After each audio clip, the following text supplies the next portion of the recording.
Happy New Year's and welcome back to another episode of Two Daddies Judging Baddies. Baddies. I don't know how we do the intro to make it flow better. This is our New Year's episode, and we have the best of from 2025 as voted by you guys. We have 3 stories that you guys thought were the most interesting and bestest stories, and definitely not sexual stories that from the year that you guys enjoyed the most. So I think that we just get on right into it. And I think the first story that we are going to show them is the steak story. Why do you think this was one of the best ofs? It's just hilarious. This is the one where he Baseball chucks the steak, across. I think it's also the first time we ever had a story where it was from both perspectives. Yeah. So we hope you guys enjoyed. This is the steak story that you guys enjoyed so much. All right, so this one, it's called Time I Fucked Up by Throwing My Steak Out of a Window. Now, what is really cool about this is that we have his perspective and the other side. And then we have the wife's perspective. So reading through this, we're going to, I guess, be told, we're going to have, for the first time ever in Reddit's history, both sides of the story. A legit other side. Yeah, a legit other side, not Mike making one up about the Cuddle Bus Squad, which, listen, we're going to dropping 2026. We're going to have to drop an album. All right, so Time I Fucked Up by Throwing My Steak Out of a Window. I don't know why it annoys me so much. Today I fucked up. Today I fucked up by throwing my steak out of a window. Last night, my wife's boss from her brand new job invited us over for dinner. On the drive over, my wife reiterated many times to me how important it was to make a good impression. I scoffed and arrogantly informed my silly wife that I always make good impressions. It's like when I invite you to like a business. Right. And Dylan's like, hey, Mike, if you could just like not act like Mike. And I'm like, just be professional. The people love Mike. The people, they love me. And why would you not want me to be like me? I mean, so Mike Tyson was going to the Vatican. Like, you listen, like you would want me to go to your family outing. You would want me to tag along and would not be ashamed at all. You would be proud to show me off to your friends and family. And then you tell the Mike Tyson joke from MADHD. Listen, I told it the right way. I told it in a beautiful way that is actually not racist. So my wife's boss is a single lady in her 50s. So it was just the 3 of us. We chit-chatted over drinks and salad and seemed to really be hitting it off. She laughed at my well-timed, perfectly appropriate jokes, and my wife seemed pleased. Yep. She laughed at my well-timed, perfectly appropriate jokes, and my wife seemed pleased. I was killing it. I was being an all-star, rocking out with my cock. This sounds like you. It does. It sounds like I wrote this. Soon, she brought out the main course, a nice big juicy steak for each of us. As I began to cut into my steak, I was discouraged to discover how undercooked this steak was. How do you undercook a steak? I don't think you can do that. If it was just like straight blood in the inside, like not cooked at all. I'm still barreling that steak. Now, I've had my fair share of rare steak. I prefer medium, but I can handle rare. This was several minutes on a hot grill short of rare. I probably could have resuscitated the cow had I tried. Instead, I sat there fidgeting with my knife and fork, worrying about how I was going to get away with not eating this steak. I've done that with a burger before because I'm not a rare burger type guy. Like if it's not at least like pink, like cooked to that level, I'm like, hey, I don't want to eat this burger. We talk about like a raw burger, or if it's like very raw. I like pink in my burger. I don't want it to be red hamburger meat. Yes, and that's basically what they're saying. Is like, it's just a bloody steak. All right. Do I claim veganism? No. I already feigned great enthusiasm upon seeing the steak. Just then, our hostess excused herself to the kitchen to take care of some dessert preparations. As I looked across the fancy room at the table.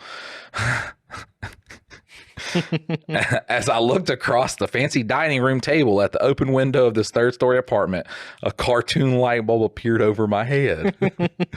I knew I had to be decisive, realizing that she could return at any moment. I committed, grabbed the steak with my hand, and gently shook off the juice and executed a perfect throw right through the center of the open window. Here's the big time fuck up. The window wasn't open. It was the cleanest fucking window you've ever seen in your life. That is until my mostly raw slab of steak slammed up against it and slowly slid down, leaving a trail of bloody juice in its wake. Oh God. And you know, the wife's just like, what the fuck? He's just, nigga! Like, why the fuck did you just... Like, none of this adds up. Because, like, oh, you ate your steak already? But like, look, he's it's gone. rationalizing. We can understand his rationale. But to the wife who's not thinking the same thoughts as him, oh my God, that's so good. All right. Ugh. I laughed so hard I yawned. My wife, whose steak was a nice medium rare and was unaware of the predicament, turned, jaw dropped, and stared at me like I was an alien from another planet. This look then slowly morphed into more of a, there's no place on this planet you can ever hide from me expression of demonic anger. Yep. My wife's boss heard the thud of the steak on the window impact and came quickly. She took in the scene, the steak sitting on the windowsill, the trail of blood, my empty plate, and then gave me an inquisitive, puzzled look. I didn't know what to say. It felt like a minute of silence, but it was probably 3 or 4 seconds. Finally, the best I could manage was, I'm so sorry. I'm such a klutz. I don't know. I was just cutting it and it slipped. Just asked my wife, I really am a klutz, right, honey? No help coming from that direction. I will clean this up. I can't believe this. I am so sorry, etc., etc. Both women continued to stare at me like I had escaped from a loony bin.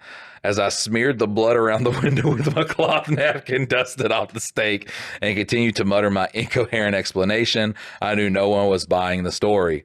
I knew what I had to do. I sheepishly returned to my seat and proceeded to eat every bite of that disgusting, cold, chewy, bloody raw steak. I remained pretty quiet the rest of the evening. My wife's only 2 words to me since the incidents are, I'm fine. Update, just got the first post, I'm fine, communication from my wife via text who was at work. Good news. Boss's name and I just had a good laugh over how much of a fucking idiot you are. I hope you know you will never live this down. Love you, moron. Okay, so yeah. Good news. All well that ends well. So that was beautiful. That was really good. Did not know where that story was going to go. It went to a was great, right? Place, yeah. Yeah, no, I just can't believe, like, all the options on the table. He's like, you know what? I'm going to toss this out the window. That's the best option right here. Not ask her to just toss it on a little longer, not fucking So okay. ask the wife anything. 2 years later, there's a post that says, TIFU by allowing my husband to come to dinner at my boss's house.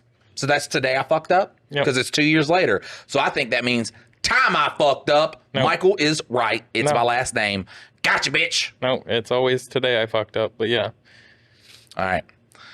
There's a note that says husband told his time I fucked up from his perspective a couple years ago, and it was a popular post. Someone suggested I should tell it from my perspective. Hope our discomfort brings a little joy to you fine Redditors.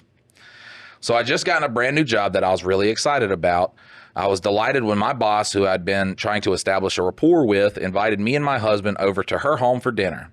Well, mostly delighted. My husband is, well, he's the sweetest, but he has a bit of history doing really dumb shit. Because of this, I was worried about him coming along. Is that how you feel when you tag me along anywhere? Yeah, sometimes. I mean, depends on how you show up. Like, he could have a little Michael flare up and then the whole day's ruined. Most of the time, you don't have the Michael flare up, so you're good. By the time of the day the dinner arrived, I had become so anxious about it that I actually floated the idea by my boss that I wasn't sure if I would be able to make it. She was clearly taken aback and responded with, oh no, I really hope you can. Oh, that he would be able to make it. She was like, oh no, I really hope you can. I have dinner for 3 ready to go. Upon seeing her dismay, I assured her that he would find a way to be there.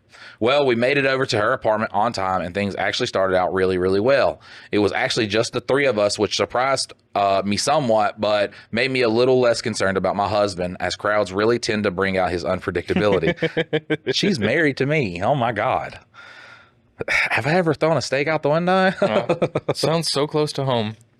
I had just started to finally relax and was a couple bites into a deliciously cooked steak when things took a horrible, horrible turn. My boss had just stepped into the kitchen to check on dessert when I noticed something odd out of the corner of my eye. It was one of those things where you know something strange is happening in your peripheral, but you're not really sure what. You have to look over and focus your gaze to it to really comprehend it. I look over at my husband and see him holding his steak in his hand, hovering at 1 inch or 2 above his plate.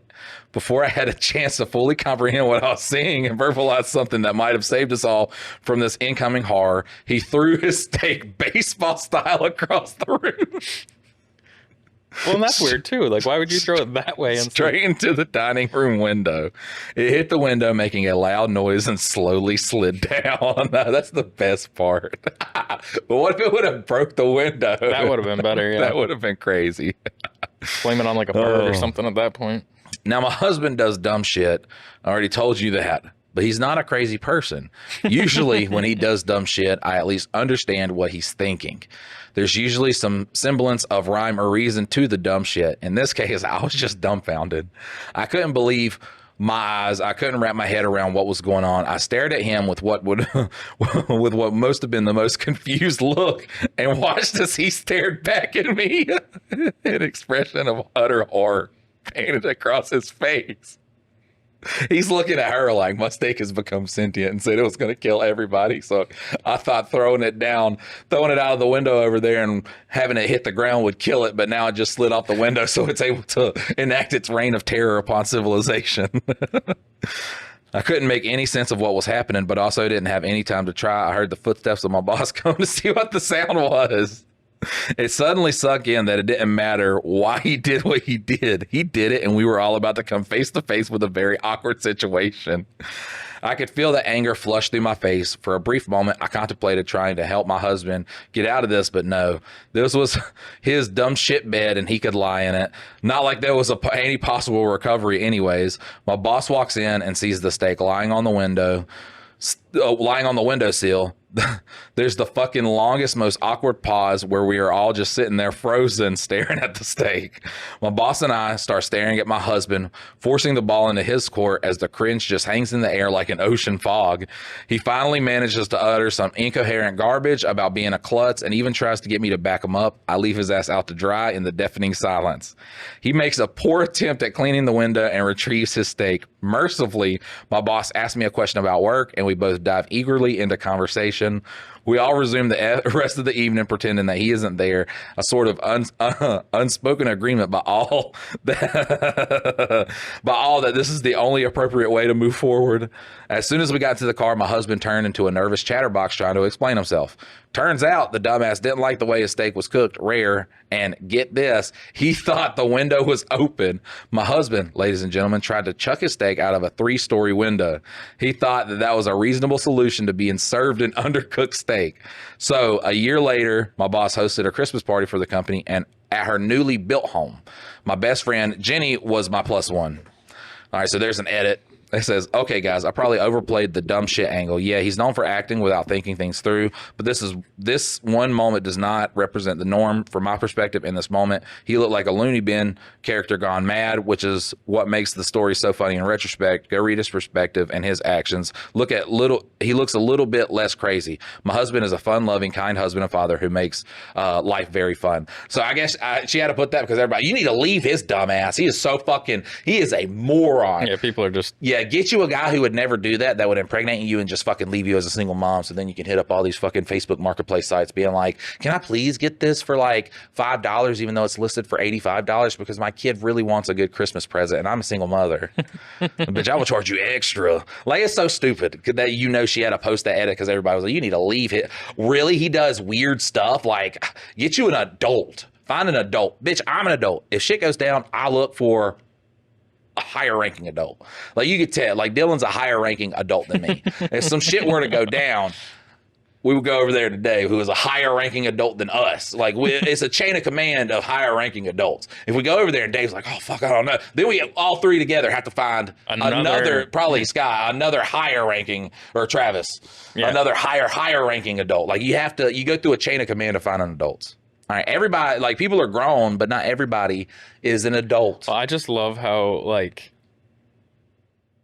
he went ahead and just, I mean, they didn't mention anything about him doing anything else with that steak other than putting it back on his plate. So, like, dust bunnies and all, like, he didn't, like, rinse it off. Well, apparently how clean that window was, she keeps her house really spotless. Yeah, but, like, didn't even, like, throw it back on the grill or nothing to, like, that's my thought process with, like, food is like, if you just, like, grill it a little bit longer. Then it cooks it a little bit, yeah. Well, then it's clean again because the germs are gone. And so, like, then you could have gotten your too rare steak to what level you wanted it and everybody been happy. Imagine me and you're just like, we're out to eat and there's someone very important that we're out to eat with and you're like talking, having a good time, and they walk out of the room and then you just like look over and have a steak in my head and I just chuck it out a window. Well, that's the weird thing too, though, is like, who's gonna baseball throw a steak? Like, it is shaped like a frisbee, I would frisbee throw the steak. Like, I would much I would have better aim throwing a frisbee of steak rather than like baseball throw a steak. Me, I at the fucking window. suck at throwing, so I go to throw and it's going to like shoot downward and like fucking hit her steak and knock all of her food. Or you let it go too early and it hits the ceiling and then it's just like hanging from the chandelier or something. Looks like a murder scene everywhere because all the blood. It's on the fan blade and it's just like sick. It was a little she rare. walks in, the steak like fucking slaps her across the face. No, it's just like that spray of blood. Like, Yeah. Oh. Update 2. oh, there's another one. Yeah, there's a second update. No, my husband is not on the spectrum or crazy, although I get that it may seem like a valid conclusion if all you know is this one event. The usual dumb shit is more of your everyday impulsiveness, like immediately saying the slightly inappropriate thing that comes to mind. If he would have done that, it wouldn't have shocked me. All this, of course, shocked me because normally he doesn't do things that make him look insane.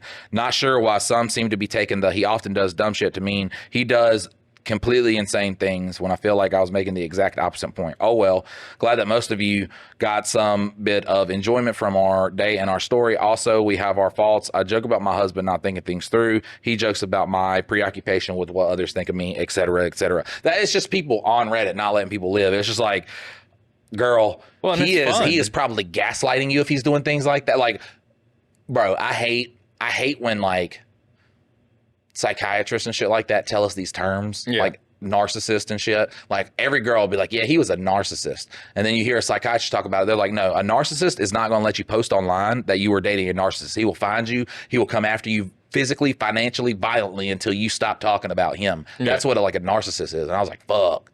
Yeah.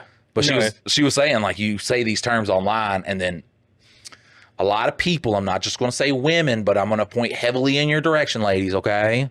We do tend to get a bit of, we're going to start lumping this under narcissism, gaslighting. My favorite thing is just like, you'll be in a regular argument with somebody and they're like, you're gaslighting me. I'm like, no, I'm not gaslighting you. I'm laying out the fuck case are you, like, for why these are the reasons that you're kind of at fault in this scenario. That's not gaslighting. That's like laying out the case. Like I can't just like sit here and be like, okay, beat me up. Right. Oh, you have no fault. Let me in this defend matter. myself a little bit. Are you gaslighting me? You narcissist. And then every Reddit comment's just like, leave her, girl, leave him. Oh my God. I bet he's gonna be abusive. Those are take the kids. And it's like, what the fuck? Just jump into the craziest conclusions. Yeah. That sounds like a Mike thing though, like Mike would do. That sounded very Mike until she's like, this isn't what he does on the regular. And then I was like, that's not Mike. And now we're back. Hey, what a fun and interesting story that was. I think that if I was in that, we talked in that story that was a very Mike-esque story, stuff that would go on in his brain to rationalize why just out of the blue, you know, his wife, all the wife knows is that she looks over and he's baseball chucking a steak into a window. Now, our next story is I think this is also a Dylan favorite story. It's the Bucky balls. Well, I just want to talk about the steak story just for a quick second before we go on to the next one. Marinate on the steak story. Yeah, there you go. I think it is very much you that there's like 10 options and you're just like, the first one, let's go. Yep. You didn't even like bother to be like, is there a second or a third option that I could take on this to get me out of this situation? The only thing that's going to help me in this situation is me chucking the steak out of that window over there. Not just saying, hey, you know, the steak's a little cold or anything like that. Just not enjoying it. I got to chuck it out a window. Yeah, just be like, oh, actually, I was thinking about going vegetarian. Sorry, I should have told you before you cooked the steak. I didn't mean to. Yeah, I'm vegan now. There's so many options that I would not have picked and immediately went to chucking the steak out the window. So we are going to get into the next one, because the last one is so long, because the reason why it's a favorite story is because of the banter we get into at the end of it. So we're going to get into the Bucky Balls story. This is a beautiful story, heartwarming tale of a man who decided to pleasure himself with some magnets that stick together. So, In a very interesting way. In a very interesting way. We'll talk about the story after you guys get a little listen to it. So here you go. All right, so today I fucked up by combining magnets with my urethra. Okay. Oh, this one's a juicy one. Fucked up of the year 2012 winner award. So this happened all the way in 2012. Yeah, that's 13 years ago. Combining magnets with my urethra. Just imagine like you just got two magnets and like a piece of metal inside of your urethra, which This one's going to be a NSFW. Oh yeah, this is not safe for work, guys. So if you are at work, turn it the fuck down because we're about to talk about dicks and balls. Put in your headphones. All right, so I'm the luckiest dumbass to ever live. So I had the weekend at home to myself. My flatmate, It's okay. There's people around the world. I knew this came from another land. My flatmate had gone away. Because if it was from America, it'd be about, I don't know, shooting kids on school. We are number one in that, baby. My flatmate had gone away and little me time was scheduled. Now, I like to experiment. Okay. I heard about sounding, sticking things into the urethra and thought I'd give it a go. What can you possibly hear about sticking shit in your urethra where you'd be like, that sounds like a me activity? There was a friend of mine that, like, I didn't know this story so much, but like it was the through the grapevine thing, and they're like, yeah, he likes to like stick things in. I was like, that's just not. That just feels like something somebody says, like, to be edgy or something. Like, I love sticking things in my cockhole. I guess it's a thing though. Initial experiments were unsuccessful. Chopsticks were a little large for my virgin pee hole. Well, what the fuck you got me fucking reading, dude? This is the best of 2012. No big deal. I'm sure I could find something else. Now, a little history. Do you know what Bucky balls are? They are the type of office toy really popular a couple of years back. They are small, spherical, strong magnets. Pretty neat. They can be combined into all sorts of cool shapes. Also, they form into a lovely string. But, okay, so I'm gonna confess to you guys something right now, okay? That's very near and dear to my heart. You stuck something in your pee hole? I've never stuck anything in my pee hole. That's actually what I wanted to tell you guys. So I do not know a lot about sticking things into pee holes. What I do know, though, is magnets that connect themselves together seem like they would be pretty fucking difficult to then get unstuck out of your urethra. Yeah, I don't know how this was the option. I feel like we could have a trip to Walmart. Dollar General. Yeah, I mean, by that time, because you give yourself time enough to be like, oh, this is a stupid fucking idea. Can you see where this is going? Well, wouldn't you know, a string of Bucky balls slides up through your urethra just perfectly, like it was made for it. It's a beautiful thing. I pass away a happy afternoon plumbing the depths. These things can go a long way, and the further they go, believe me, the better it feels. Does it really feel? I can't imagine. I don't know. My dick hurts so bad right now. The only time I've ever had anything there was an STD test, like when they stick the thing in there. I've never had one of those STD tests. They take the swab and down the pipe.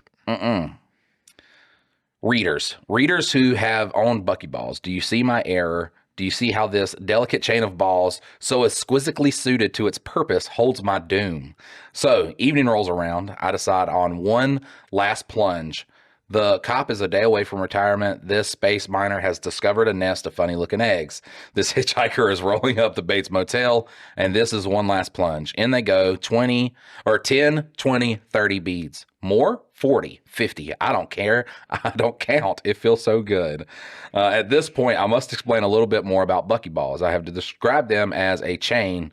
This is not so. Each ball is separate, only really held together by its magnetism. And what do magnets love to do? They love to stick together. Remember this? I did not. I feel like a kid would know this, that they would separate.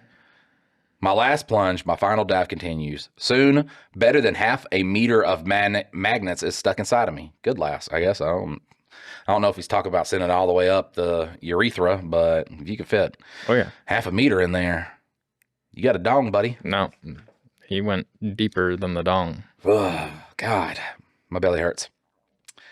My last plunge, my final dive continues. Oh, wait. Okay, I got it. Soon, better than half a meter of magnets is inside of me. Gah! My paper keeps Lint going paper? up. Yeah. I'm through the prostate, through the sphincter, in the bladder. I push on. I hit the top of the bladder. I am possessed. I push on. The Bucky balls, the magnets start to bend and curve back towards themselves. Still, I push on. Click. I hear a sound from deep within me. The sound of two magnets meeting and mating. Suddenly, my beautiful chain of balls has become a tangled magnetized lump inside of my bladder. Oh my God. This is the worst possible thing. Okay, so I was wrong. I thought it was just going to pop off. How strong are these fucking magnets? I don't know. I've never. World's strongest magnets. But now I have lengthened my tail overlong. Panic stations were activated. Rationality and sobriety returned, and I started to pull. Gently, oh so gently, I pulled. This thin chain of balls was still held together only by magnetism and hope, and now there was resistance. At any moment, the chain could break. Would break. It was certain to break. And if it did, there would be no hope. Nothing sort of surgery would remove them. Still, the chain held all the way down, right down to the penis. Did you know the smallest diameter part of the whole system is the end of the penis? Oh, I do. Oh, I do. It's stuck. A magnetic lump of steel, a centimeter wide, stuck from an inch from freedom, locked behind my penile gates. The chain broke. Many times the chain broke, but the blockage was so close to the end that, with care, it could be reattached, only to break again. Of note here is the pinching. I hope you do not know the pain of a thin layer of penile skin being pinched repeatedly between two powerful magnets. There was blood. Even now it throbs.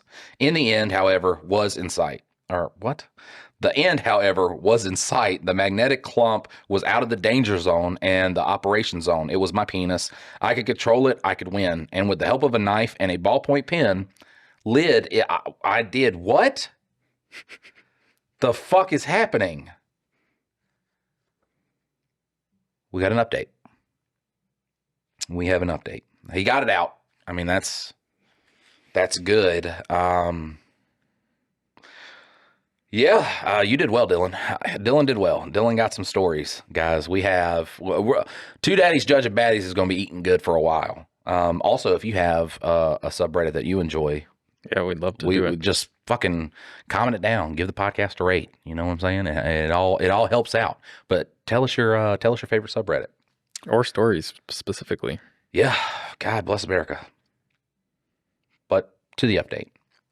Greetings once again, all ye dwellers of Today I Fucked Up. My last thread caused some considerable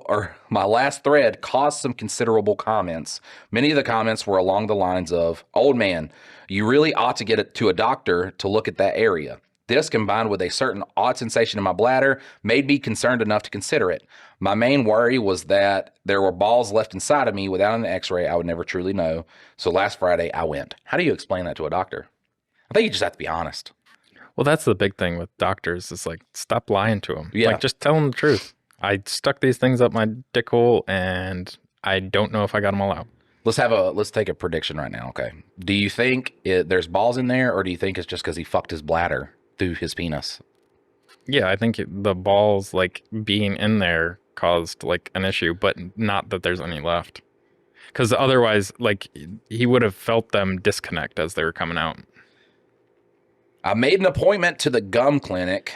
Gum, which stands for genitourinary medicine clinics, are excellent for those like me who perhaps do not want much documented in their permanent medical notes. They are, much like here, anonymous.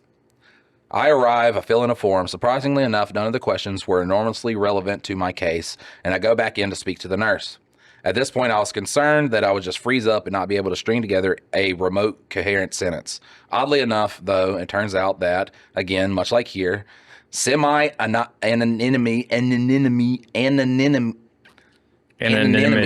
anonymity removed all barriers of shame. I was eloquent and articulate.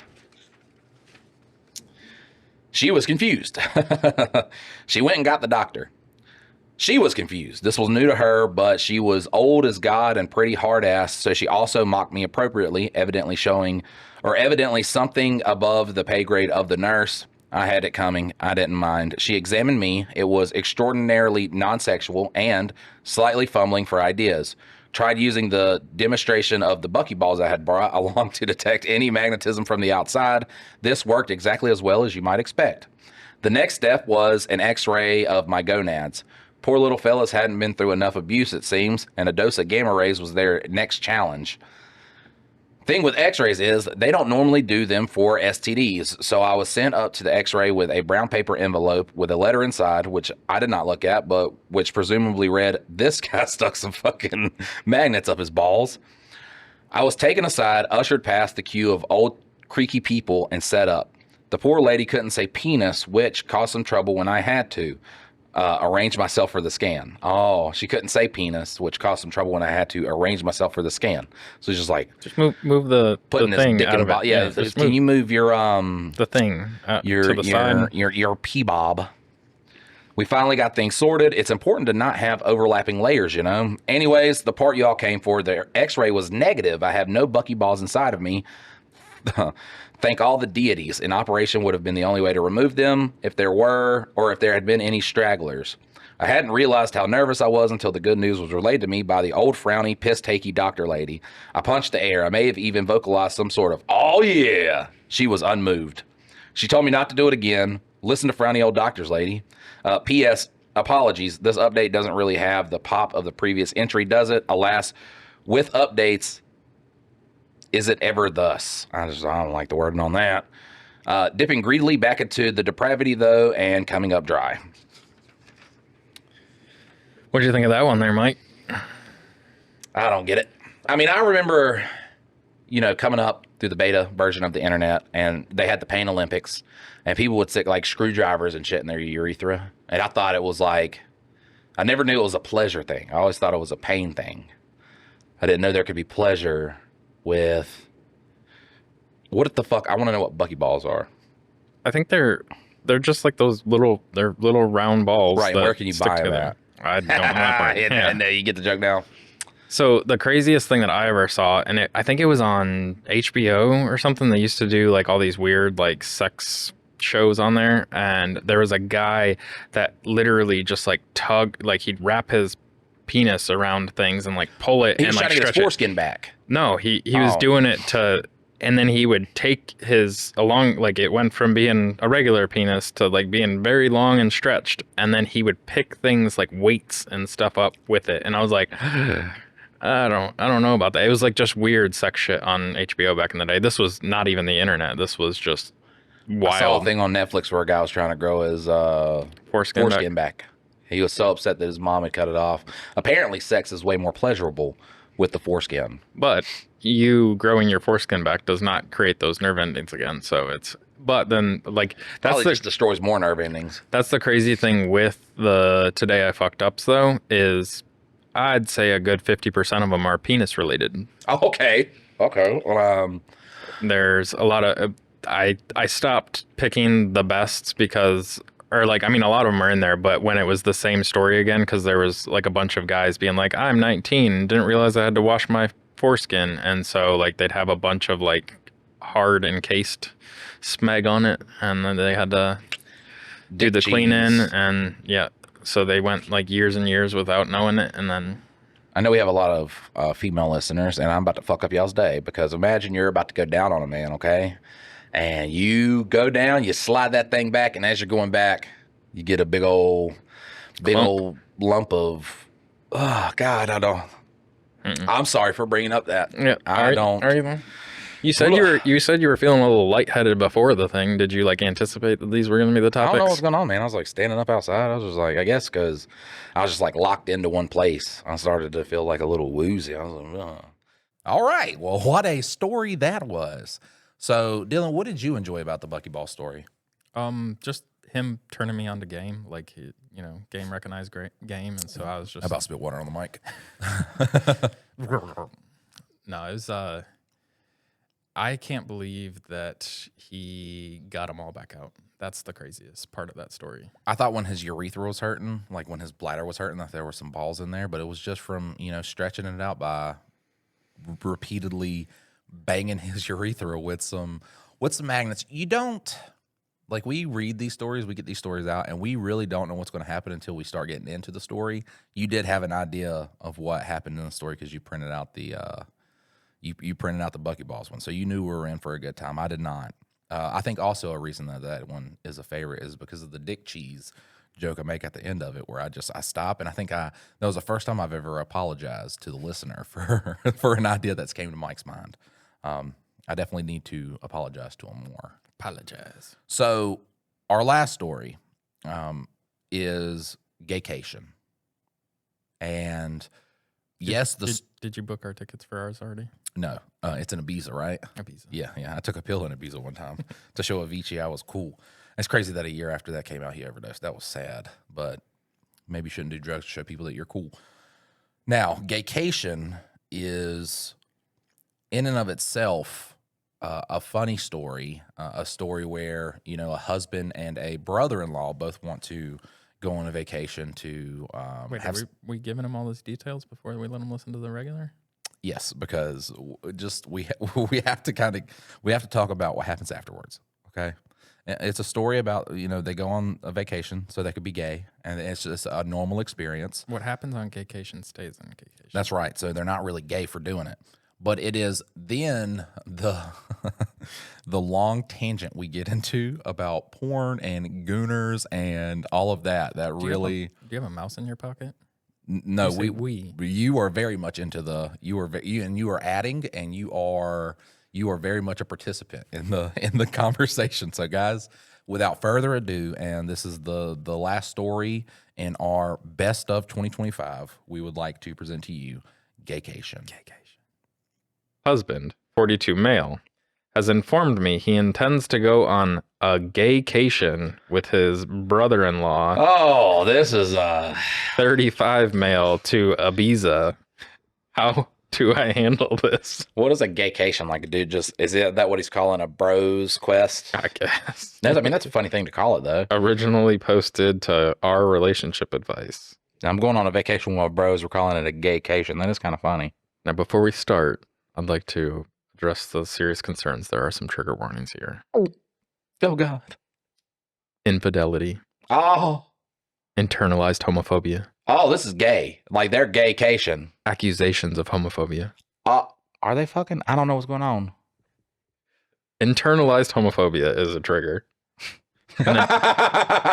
Accusations. Just accusing somebody of homophobia. Accusations of have you been gay? Have you been sucking cock? All right, so the original post was from November 27th, 2024. Hi there. I really wish I didn't have to make this post, but here it goes. So me and my husband have been happily married for about 16 years, give or take. You should know. Not give or take. You know when you were married. Right. You can do the math. You're sitting there 16 typing it. It's not years. like you're talking to somebody and you have to be on the spot of when you fucking married. Give or take. Right. Can't tell whether it's 17 or 15. But we both have stable careers, good family life, and fairly fortunate despite the cost of living racking the UK right now. We have 2 boys, 15 and 10, and up until this Sunday, thought we had it pretty good. We argue sometimes, of course, but have never gotten too bad, and we have a pretty decent sex life with some exploration, but I don't want to get into that. Get into it. Just dig deep. He likes butt stuff. That's fine. Here's the first look. I'm not saying These dildos aren't for me. They're for him. I'm not saying if you like butt stuff, you're gay, but I'm saying if it's like if he wants you to do butt stuff and then he's like, I would like to moan out the name Charlie. There's cookie crumbs that I think would lead you to be like, is he gay? Yeah, if you're always doing it doggy style and he only does anal, then yeah. Right, that's the only way he'll do it. And he's like, I just don't like how the vagina feels. We already have 2 kids. We don't need to do vaginal anymore. I like putting this patch of back hair on your back. It's like a little carpet that I put down so it looks like back hair. And then I like just plowing that anus. Rub my hands through. Yeah. All right, long and short is, on Sunday, just after I dropped our boys off at their friends, my husband asked me if we had the house alone and more importantly, do I have a minute? I said yes, and he sat me down, then got out this printed poster for some sort of orgy and started explaining to me the concept of a gaycation. How it's where straight men go to somewhere with sun, sand, and booze and become gay for the duration of the trip. I don't think that's how that works. But that's fine because it doesn't actually count because what happens on the gaycation stays on the gaycation. I was just completely silent and mortified, even more so when he said he was looking into booking a trip to Ibiza next year with his brother-in-law. I took some dick in Ibiza. His sister's husband to experience it for himself. to show Seacrest I was cool. Like, there's no problem with, like, if he wants to be bisexual or whatever. Like, if that's his bag, that's his bag. There's no, but you don't get to just try dick and be like, oh no, I'm straight. Look, we Like, just want to go on this vacation. We're all going to fucking suck our balls and stuff, and it's very, very gay, super gay, but we're not really gay because it happened in Ibiza.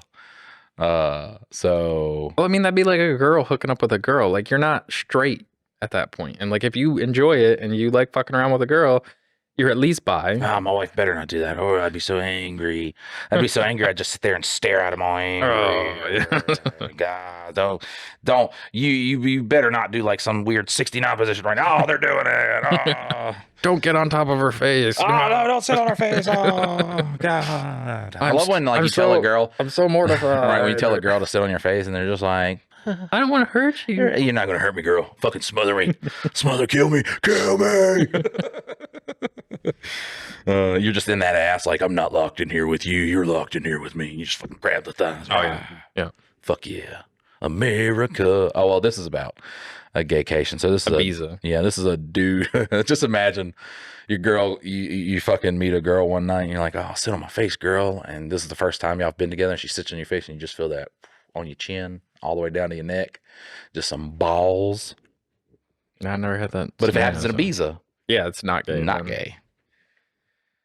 All right. So when he finally let me speak, I just said, I need him to be clear with me. Is he gay? Because if yes, that's okay. But we need to figure out what happens going forward. I didn't let myself get angry or upset. I was just stunned. He swore up and down how he is not gay and he's 100% attracted to women. And of course, still loves me and our boys.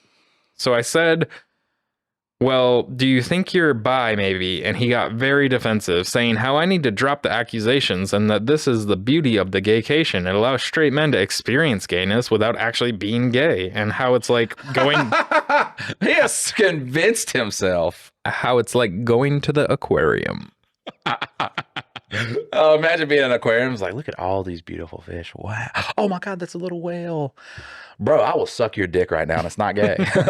Just the guy next to you just like start double pumping that thing, and all the employees is like, well, it's just like going to the aquarium. He's not gay. He's just sucking dick for the thrill of it, for the experience. It's very culturally beautiful if you experience what it's like to double pump a cock while you swirl your tongue around the head. I'm just trying to wonder, like, what marketing materials these two, because it's him and his brother-in-law. Like, I want to see this poster. That fucking Gaycation. How many words does it have to write this home that it's not gay because it's happening in Ibiza? Is this gay people trying to take straight men for their money, like scamming them? Be like, at the end of it, they're like, "Ha, no, you're gay." Well, no, it would be gay people. It wouldn't. It would be. Well, that's what I'm it would saying. be closeted men to finally have them come out, because you could be like, "Hey, Mike, you want to go to Ibiza? I don't like to travel, but it's like it's very beautiful. Like, if I did like, I'd be like, yeah." It was like, but while we're there, we got to suck dick. It was like, whoa, It's a gaycation. No, It's not gay, Mike. No, it is gay, bud. No, it is. But I don't care what happens in Ibiza. When I get back to America, I'm gonna know that I sucked dick over there. So I licked 42 buttholes, and they were hairy buttholes. Yeah. Which, listen, ladies, listen. No, we don't want you to feel bad. You got a little bit of hair on that butthole. We'll play with that. Pull on it with our teeth. Little hair ain't scared. All right. So, What a story. Fuck not- you for getting this one too. yeah, no, I gotta go. Fuck. But you get to add all your little quips in there. Mine's gonna be sad, and it was like my grandma died right after she knitted a teddy bear out of her pubic hair. This is so wild. And again, he was adamant. He doesn't find bodies or men's bodies or genitalia exciting at all. But he needs to experience this, apparently. I said, well, I'm really not comfortable because even if he was bi, this would be explicitly cheating on me. And he got angry and reiterated he's not, because that's the beauty of the gaycation. This has to be a joke. This can't be real. It can't be, but fucking keep going. And this is one of those, it's so outstandingly it's probably fucking real. Like, it's yes. this man has convinced himself that going over not there and gay. fucking a bunch of dudes is not gay. No, and it's like a vacation. It's like going on a safari when you're in Africa. Like, But just the part lions of are the dicks, and instead of looking at them through a trailer, they're going inside of your gobble butthole. 'em. Yeah, they're going inside of your butthole. All right. So I'm going to read that line again just because it includes something that I think is funny at the end. He says, because that's the beauty of the gaycation, etc. So like he kept going with, I just had enough and left the room. That's the beauty of the gaycation. I can go over there and just, I'll be able to experience what it's like to suck a dick and to have a man just jizz down my inner side of my chest. And it's not gay. It's just beautiful. And I'll understand. I'll come back with a better understanding, except for it didn't really happen because what happens in Ibiza stays in Ibiza. Yeah, I'll totally forget as soon as I get on the plane to come back. Right. Oh my God. Keep going though. This is a wild one. I ignored him for the rest of the day, but we spoke at tea where I began asking him, why does he want to do this so bad if he's not gay? It was British. Yeah, they said the UK. He said how he's interested in how gay men's lives differ to straight men's, and that unfortunately, once the gaycation begins, it's simply impossible for a man to resist, and he must surrender himself, mind, body, and soul to the gaycation or be destroyed. Does it really say that? No, the fuck it doesn't. With quotes. I will reread what he said. Surrender himself, mind, body, and soul, quotes. And then after that, it says to the gaycation It's or not what be you destroyed. think. It's not what you think, okay?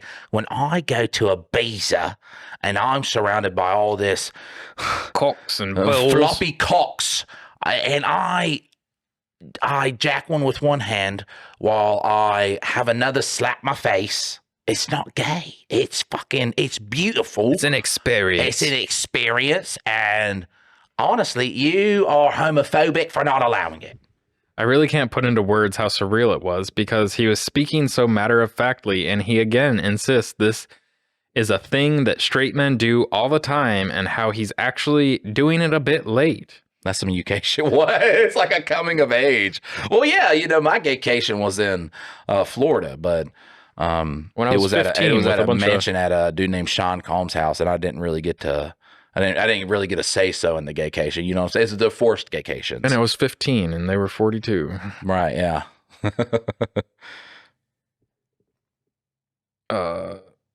I just said to him, if he has any love for me, then he can't go ahead with this. And if he does, the marriage will be dead.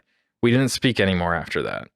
Since then, he's mentioned no more of it, but somehow, and this is what scares me a lot too, that decision genuinely seems to be tearing him up. He didn't go into work on Monday and only went in a half day yesterday because he told them he just felt too ill and he just looks distraught every time I see him. I really don't think he's wholly gay, though I can absolutely believe he's bi, but I'd rather we talked about it in a healthy way rather than this incredibly weird denialism around going on a sex holiday to Ibiza. Has anyone known straight guys to do this and come back and just go back to being straight? Like, surely that can't be a thing that happens. How's she drinking the Kool-Aid, bro? You need to look up a gay well, no, because then it's going to be just popping up. Keep reading. I'm All your ads are going to be like, Gaycation in Ibiza. We're gonna do some studying. All right. For the We're record, having beer or tacos tonight. Fuck yeah. My wife sent me that. Today's a great day, guys. For the record, I also haven't mentioned it to his sister yet. I don't know how I'd even break it to her. Thanks for any help. I just don't even want to think. So being able to get this out has helped even just a little bit. Edit. Wow, this blew up. This has been incredibly sobering, and I think I've now confirmed what I already knew to be the case. The marriage is dead, one way or another. In a way, I was in denial myself about that. I have contacted my sister-in-law, and she initially screamed at me, calling me a liar, and even insinuated I was trying to steal her husband. She rang me back shortly after, apologized, and admitted she was in deep shock. I have asked my parents to look after the boys, and we're going to meet tomorrow to discuss this deeper. I have also texted my husband and told him he will need to make alternative accommodation arrangements, but he will not be sleeping here tonight, and a bag will be waiting for him. Not sure if the mods want to lock the post or not, but I think I've got my answers. Thank you all for the kind words, especially Champagne Flight, who really gave me a good dose of reality that I needed. So gaycation is in the dictionary. A vacation holiday tailored to gay, homosexual people or based around gay subculture. It is British English. It is a very popular British thing. And when you just even look it up, so there's a 23, there's a 4242. This one's it, right? That's this story, right? Yep, in Ibiza. There is a 2325. We're in our 30s. He wants to go on a gaycation. There is so many 2340. There are so many stories about just they're in Britain and this gaycation is such a thing. Dog, you're just gay. Like British people have like the bad racism, you know what I'm saying? Where it's not even fun. It's not even, you can't even joke with each other. It's just like, oh, I don't like that guy. I don't like him black. You know, that was fucking, I'm sorry, Australians. I think y'all are kind of racist too. I don't know. I heard through the grapevine.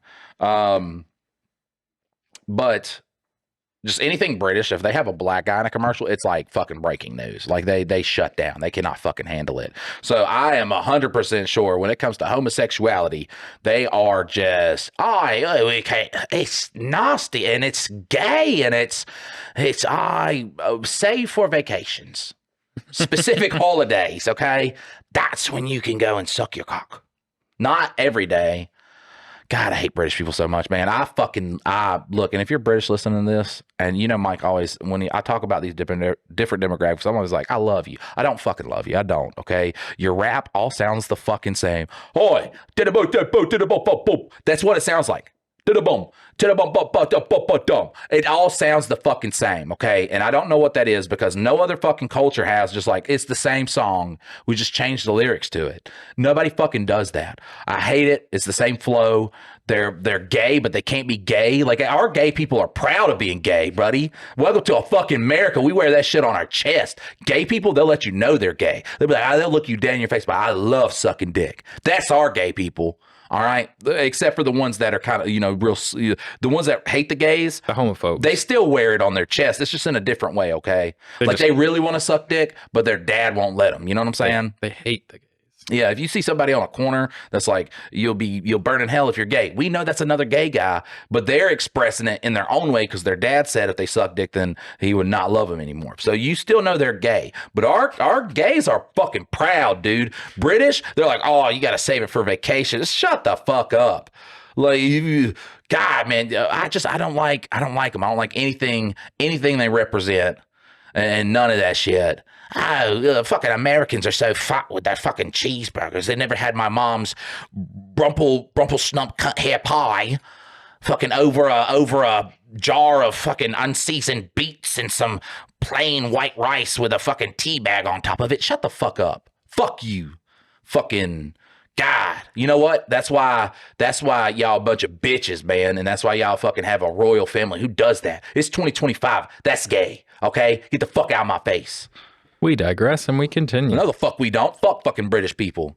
You know what happened in 1776? We whooped y'all's ass. You know why? Because we ain't scared. We ain't scared to be dumb here. We ain't scared to be gay. We ain't scared to be nothing. We are who we are, and we wear it proudly. You guys fucking hide. You hide it like you try to hide your teeth when you smile in photos. Fucking fuckers. God. Okay. Now I digress and continue. You get it all out. Doing it as a vacation. Look at our drug addicts, man. Our drug addicts are just like, I would do drugs on the street. Yeah, we don't need a vacation to do drugs. All right. We don't need a vacation to be who we are. We just do it. We just do it because we don't give a fuck. All right. We wear our shit proudly. Fucking stupid fucking British people, man. P.S. I see a lot of people asking about the aquarium, and at risk of doxing myself, there's a pretty famous aquarium in the UK called the Deep. At the very end, you walk through a tunnel that goes underneath the main fish tank, so it's quite immersive, I suppose. My husband explained the aquarium thing in that it's a bit like that. You go there and you observe the fishes. You even get a bit up close, but you never actually enter the water. Get emotionally invested, in parentheses, or become a fish, in parentheses, gay. Oh, man. Keep going. God bless America. That's my favorite.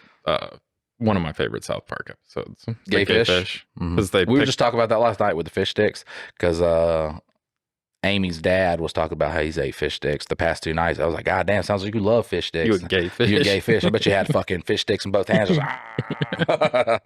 oh God, I can't handle all these fish sticks. Yeah, the funniest part for me. Right. If you go to an aquarium, it's that's what it's like being gay. Going to a gaycation and just having sex with guys. It's like being in an aquarium. You're not like actually a fish, but yeah, you're just looking at the fish and putting the fish in your mouth ever so tenderly. right. Yeah. So it does, but you never actually enter the water. In parentheses, get emotionally invested or become a fish. In parentheses, gay. So it doesn't really count. It was a very bizarre analogy, and I pointed out it still makes no sense, and he just got more in a huff, and how I just don't get it, and frankly, I still don't. So relevant comments. Number 1.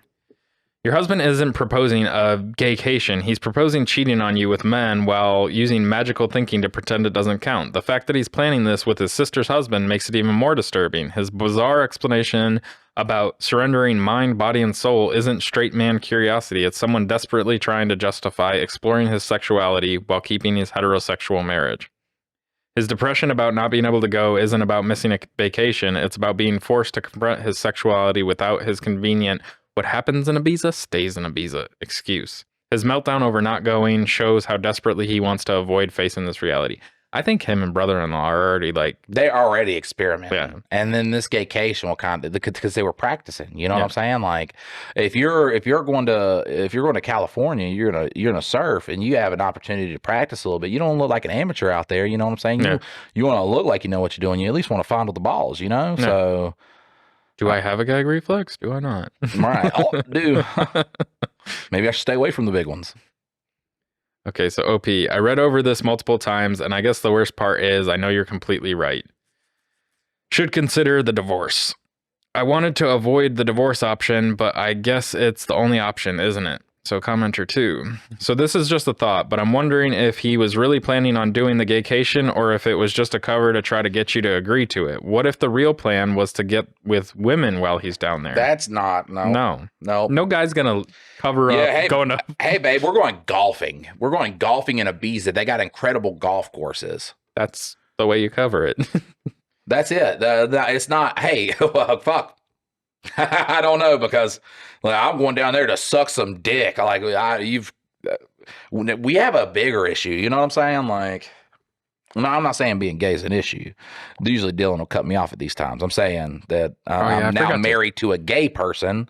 What are we doing here? So OP says that I hadn't really thought about, to be honest. And now the thought terrifies me. From the way he was talking about men, the fact he had a poster for a gay orgy, I mean, it's one hell of a bluff, surely. Yeah, no guy's going to cover up trying to fuck another woman with being like, I just want to suck some dicks, you know? Like, just... And the divorce, I'm saying that with my whole chest, too, because he wanted to go on this gaycation because he says sucking dick was, it didn't make him gay. Like, and this is the same way that me and you have always said it, is... If you want to be gay, be gay. That's fine. Nobody should hate you for who you want to love. And as long as it's consenting adult people, you're good to go. However, once you... I'm sorry, buddy. Did you say who you want to love?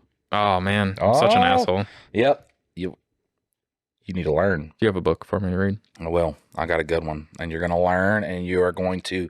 most importantly, you're going to listen, okay?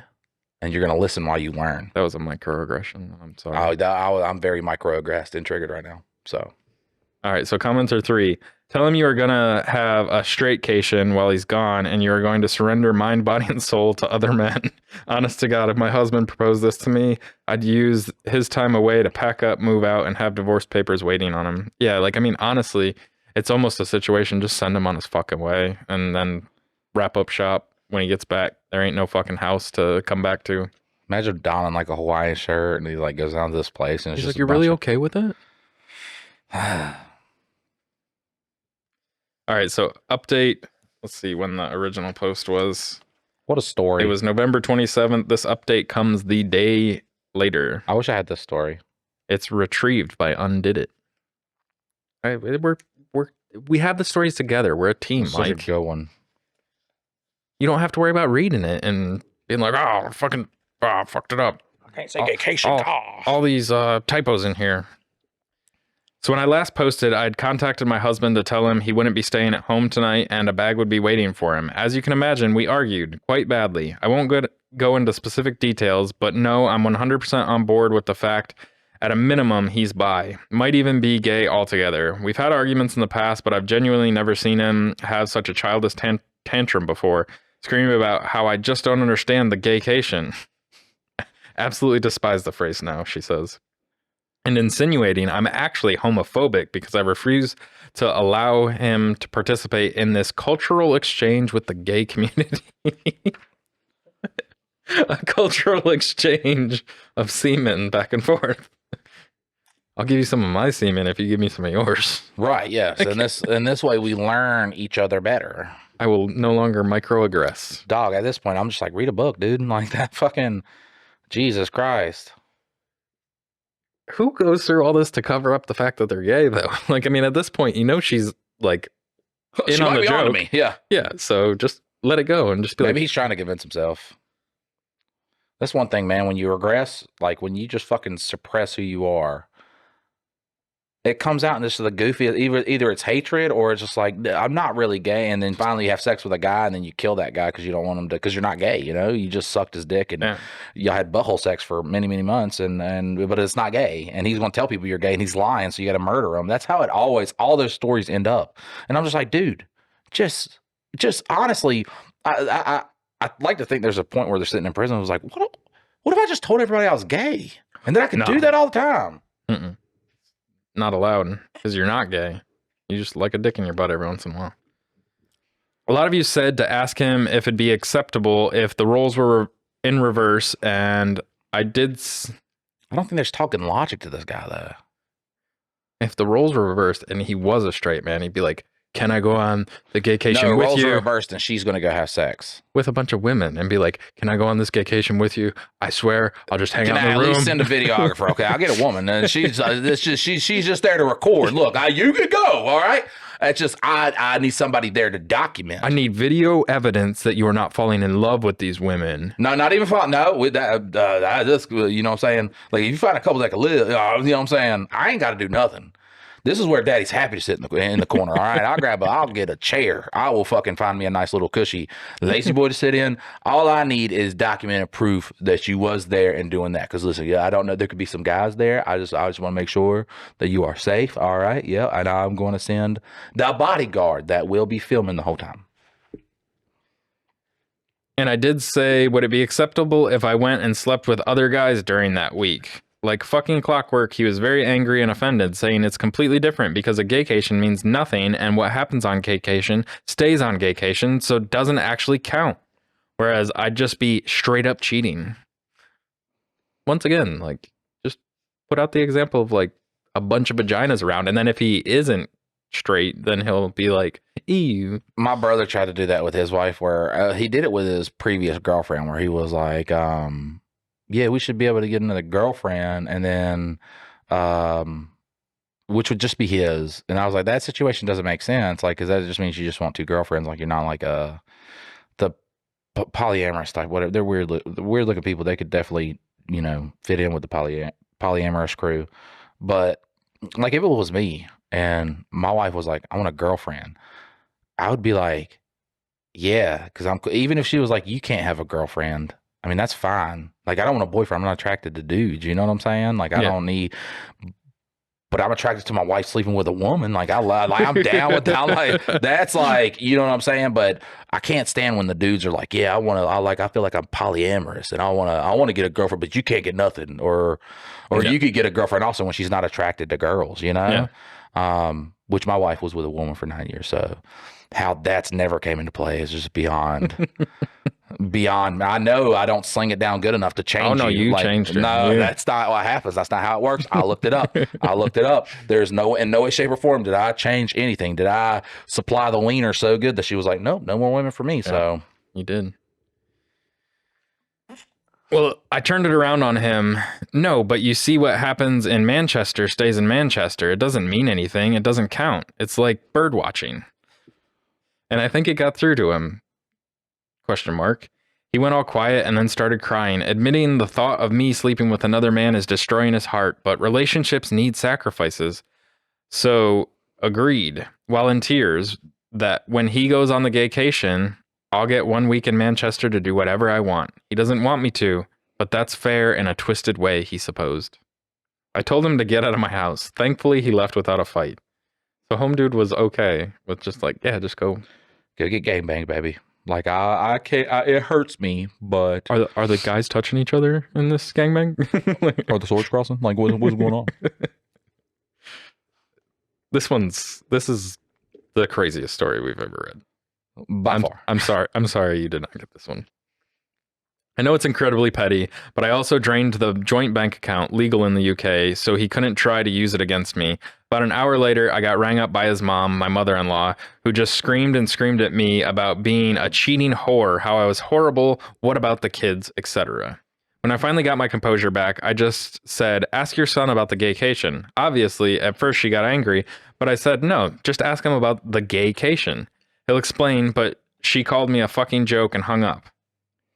Later on, getting into the evening, I got another phone call from her in floods of tears. She was very apologetic, and I told her she doesn't need to be. My son is gay. I'm sorry. She doesn't need to be the one to apologize. She was so upset she put father-in-law on the phone, who, while he sounded calm, I just could sort of tell he was on the warpath. Again, very apologetic, and he said he overheard that phrase, asked my husband, and husband initially said, no, it's nothing, before explaining how it's a modern thing men Oh, it's just... nothing to your parents, but to your wife, you should just understand this. But to dad, and dad's the reason he's not gay. You're gonna go out there and suck. That's gay. Like that's that's the definition. I could probably, if I look up gay pornography, there's going to be a lot of dudes having sex with dudes, and there's no way I can look up like cultural pornography and I'm like, well, this is because it's like cultural and I'm learning and it's stuff like that. Dad is just, he is baffled. Yeah, and I think it is worse too if you have just a dad who's just like, well, I would hate my son if he was gay, to be like, no, Dad, I'm going on a gaycation where I just suck dick and it's a cultural thing. well, I think it's better to have a non-homophobic Well, Dad would probably be like, whoa, they got those? His dad's probably just like, I'm so mad because I haven't fucking heard of these until I didn't now. get to go on one. Are old men allowed to go to gaycations? Is there an age limit? Yeah. Is there? I need to supervise our son while he's down there. Okay. Make sure he's not getting beat up or anything. That'd be crazy. Shit gets wild. You open your eyes and Dad's right in front of you. you're right inside of Dad. Yeah. All right. He said it's nothing before explaining how it's just a modern thing, modern thing men do, and gave them the same spiel about how what happens on the gaycation, men cannot resist the gaycation, how a man must surrender to the gaycation, etc. Father-in-law just said they told him to leave or they'd call the police. Don't care. That's how much he's like, my son's gone crazy. Like he's gone loony. God, that's the best. Oh my God. They don't care where he goes, but he wasn't staying there. Husband tried to call me while I was on the phone, but I just ignored it. And father-in-law just said he was so sorry for me and they have my corner in this. So that's one thing. Told them to be there for their daughter because it sounds like brother-in-law is involved too. Husband didn't tell them that. And father-in-law just said he had to go because he was so angry.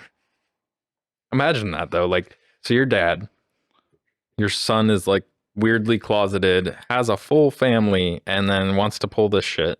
And then while you're about to get off the phone, it's like, yeah, and Susie's husband, he wants to go on the gaycation too. God. So not only is your son like fucking crazy, but your wife or your daughter married a fucking crazy dude too. He's going to be thinking like, man, I'm just like, I'm surrounded by the gays. I'm terrified right now. And then he's like Googling it, like, is this something that I should get into? Is this real? I got to talk to them. All right. Got a text from my husband after the phone call, which was all weirdly rambly, saying about how I'd abused the gaycation to destroy his marriage and destroy his life. And again, insinuated I and his parents were homophobic for doing such a thing. I told him we'll talk when he grows up and blocked his number. I took a day off work myself to have the locks changed this morning, so that's $500 or 500 pounds gone. but whatever. At least I know he won't be coming back. I'm going to look into how to proceed with a divorce, and then we'll move from there. Oh, of course. There's also the brother-in-law. So I haven't yet met with the sister-in-law. She was in such a state that and has taken this far, far worse than I have for reasons that'll be clear soon. We're going to maybe try tomorrow, but we did talk over the phone, and I eavesdropped on the conversation with her husband where she put her phone on speaker and I went on mute. Her husband got home earlier. She made him come home, told him there was an emergency, and just said to him, "Can you please explain what a gaycation is?" She told me afterwards she was praying he'd look confused or just be like, "What?" or anything like that. But instead, he just sat her down, explained that a gaycation... He was like, look, this is, instead of the, what is that? He got the, I thought you'd ask. Yeah, a gaycation is very beautiful. But he instead just sat her down and explained that a gaycation is a new thing where straight men go to gay hotspots and participate in gay sex acts, but it doesn't count because there's no investment, and because what happens on the gaycation stays on the gaycation. He said it's like... This feels like a South Park episode in a fucking... He said it's like writing down angry thoughts and putting them in a drawer. You never have to see them again. Yeah, just write down my gay thoughts, I write down my gay thoughts in the butthole of a man of Ibiza, and then I never have to think about them again. Until the next gaycation in 2026. That's... All right. So the whole time, sister-in-law is in tears as he just calmly bats off the same points my husband did about how it doesn't count, and he even did the whole, it's impossible to resist, you must surrender or be destroyed shit. I seriously think they must be speaking... What gay Charles Manson is in Ibiza? Turning, like, good God, he just must be a hunk of a man. What if we watch we got to watch this video about the Ibiza thing, and after it, we were just like, the next podcast, we're like, so we're going to Ibiza. Yeah, either we submit or be destroyed. Next podcast is in Ibiza 2025. Let's hear Michael Stahl on this. Oh, I love this. And when I go back home, I'm straight again. I feel so culturally intertwined with the gay community. I seriously think they must be speaking to a dominatrix or something. Are there even male doms? I imagine so. Like in the gay community, I guess there's probably the same thing. Because surely neither of them are that into this to actually make that up on their own. I really don't want to go into what was discussed for her sake, but it did become very apparent to me that the brother-in-law is into sissy hypno-porn. Never heard of that one. I'm aware. Oh, are you? I'm in the meme community, bud. Yeah. Sissy hypno-porn? Yep. So, look, I want to talk about right now let's get through the story before I go on the lineage, the origin of the gooner. We'll circle back to we've already went over the gooner part, but we'll get back to the we went to gooner on here? I think so. I don't know. But honestly, I just got to I like playing card games, man, and I just got to get away from the card game people because it's well, we've had a friend actually go through this whole ordeal. You know which friend I'm talking about. Yep. They went to this whole ordeal, and apparently, they did not submit or they got destroyed. I don't know which one is which, but I don't know if they submitted or got destroyed, but either way, we'll talk about it. We'll talk about it after the story. All right. So brother-in-law is into sissy hypno porn and at times conflated that with the concept of a gaycation. There was this utterly surreal moment where sister-in-law is just trying to wrap her head around this while in floods of tears, and he explains so genuinely, so matter-of-factly that for most men, the gaycation is either a one-time or annual thing, but some men go on the gaycation for years, and others simply never return because they use hypnosis and mind control to be totally feminized into a state of permanent pseudo-gayness. She said in disbelief, surely if you're taking it up the ass, she said arse, but I just can't do it. The what? Taking it up the ass willingly because you want to, that makes you gay. And he said no, because that's the beauty of the gaycation. You can do all this gay stuff, but you don't interact with the wider gay life experience. She asked him if the sissy stuff is what he wanted, and he said, not on a long-term basis, and was adamant this is something all straight men do, but she wouldn't get it because she's a woman. All right, so Is that it? No. We still got. Jesus Christ. Yeah, Okay. let's get the God. There's so much. We have now been presented with an onion, and I will peel these layers back in the best, most poetic way I know how to do it, but it's gonna be fun. It's gonna be fun. Then there were more insinuations of homophobia. Well, that marriage is dead too, I suppose. The whole ordeal ended when she said to him he has a choice to make, and he said no, he doesn't need to make this choice because the beauty of a gaycation is that it allows him to keep his marriage because it doesn't count. She said that's not the choice. The choice is whether he's leaving the house that night or she is. Only good thing he did was leave. Me and sister-in-law spoke about it after that, and I'm just still utterly stunned. I understand she's going to her parents for the support. What actually did we do to have our lives destroyed in such an abrupt, bizarre, embarrassing way? For some advice, I'm going to look at devices and bank statements to see if I can find any definitive proof of cheating. After that, I suppose I'll figure out how to tell the boys why their father won't be coming home. Edit. I spoke to sister-in-law. My husband's family is older sister, him, younger sister, original sister-in-law, and gave her a skimmed-down version of it. She asked her husband, and thankfully he was deeply confused, but then mentioned about 2 years ago at a birthday party, he was approached by my husband and brother-in-law about signing up to some online boot camp around BDSM cross-dressing. He assumed they were taking the piss out of him, so told them to fuck off and never really thought of it again. BDSM cross-dressing? Yeah, so basically, like... That sounds like the sissy stuff. Yeah. The fact that this has been going on for that long is making me want to throw up. P.S. For the poster who said about divorce options, I'm actually going to look into adultery because plain and simple, that's what this is. So we've got basically the bottom half of one page and we'll be ready to go. So the top comments. Comment 1.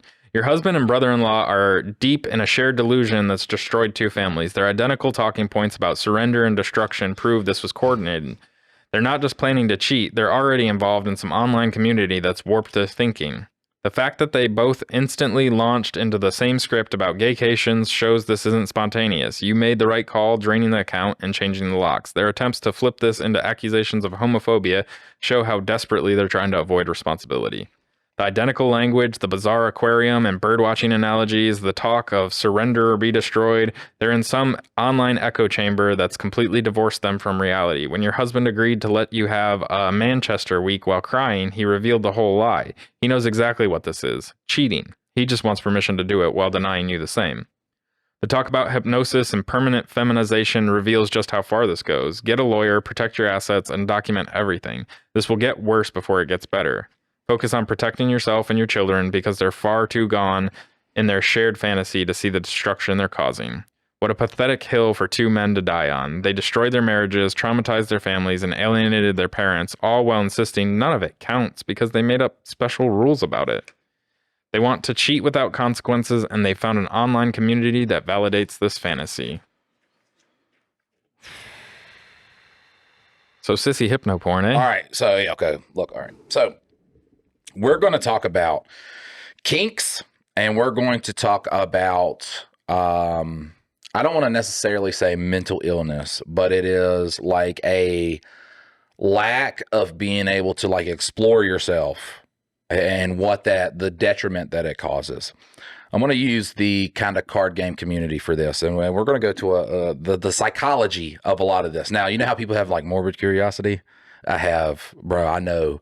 Really? I am enveloped in this game of like why people like look at certain things and do certain things.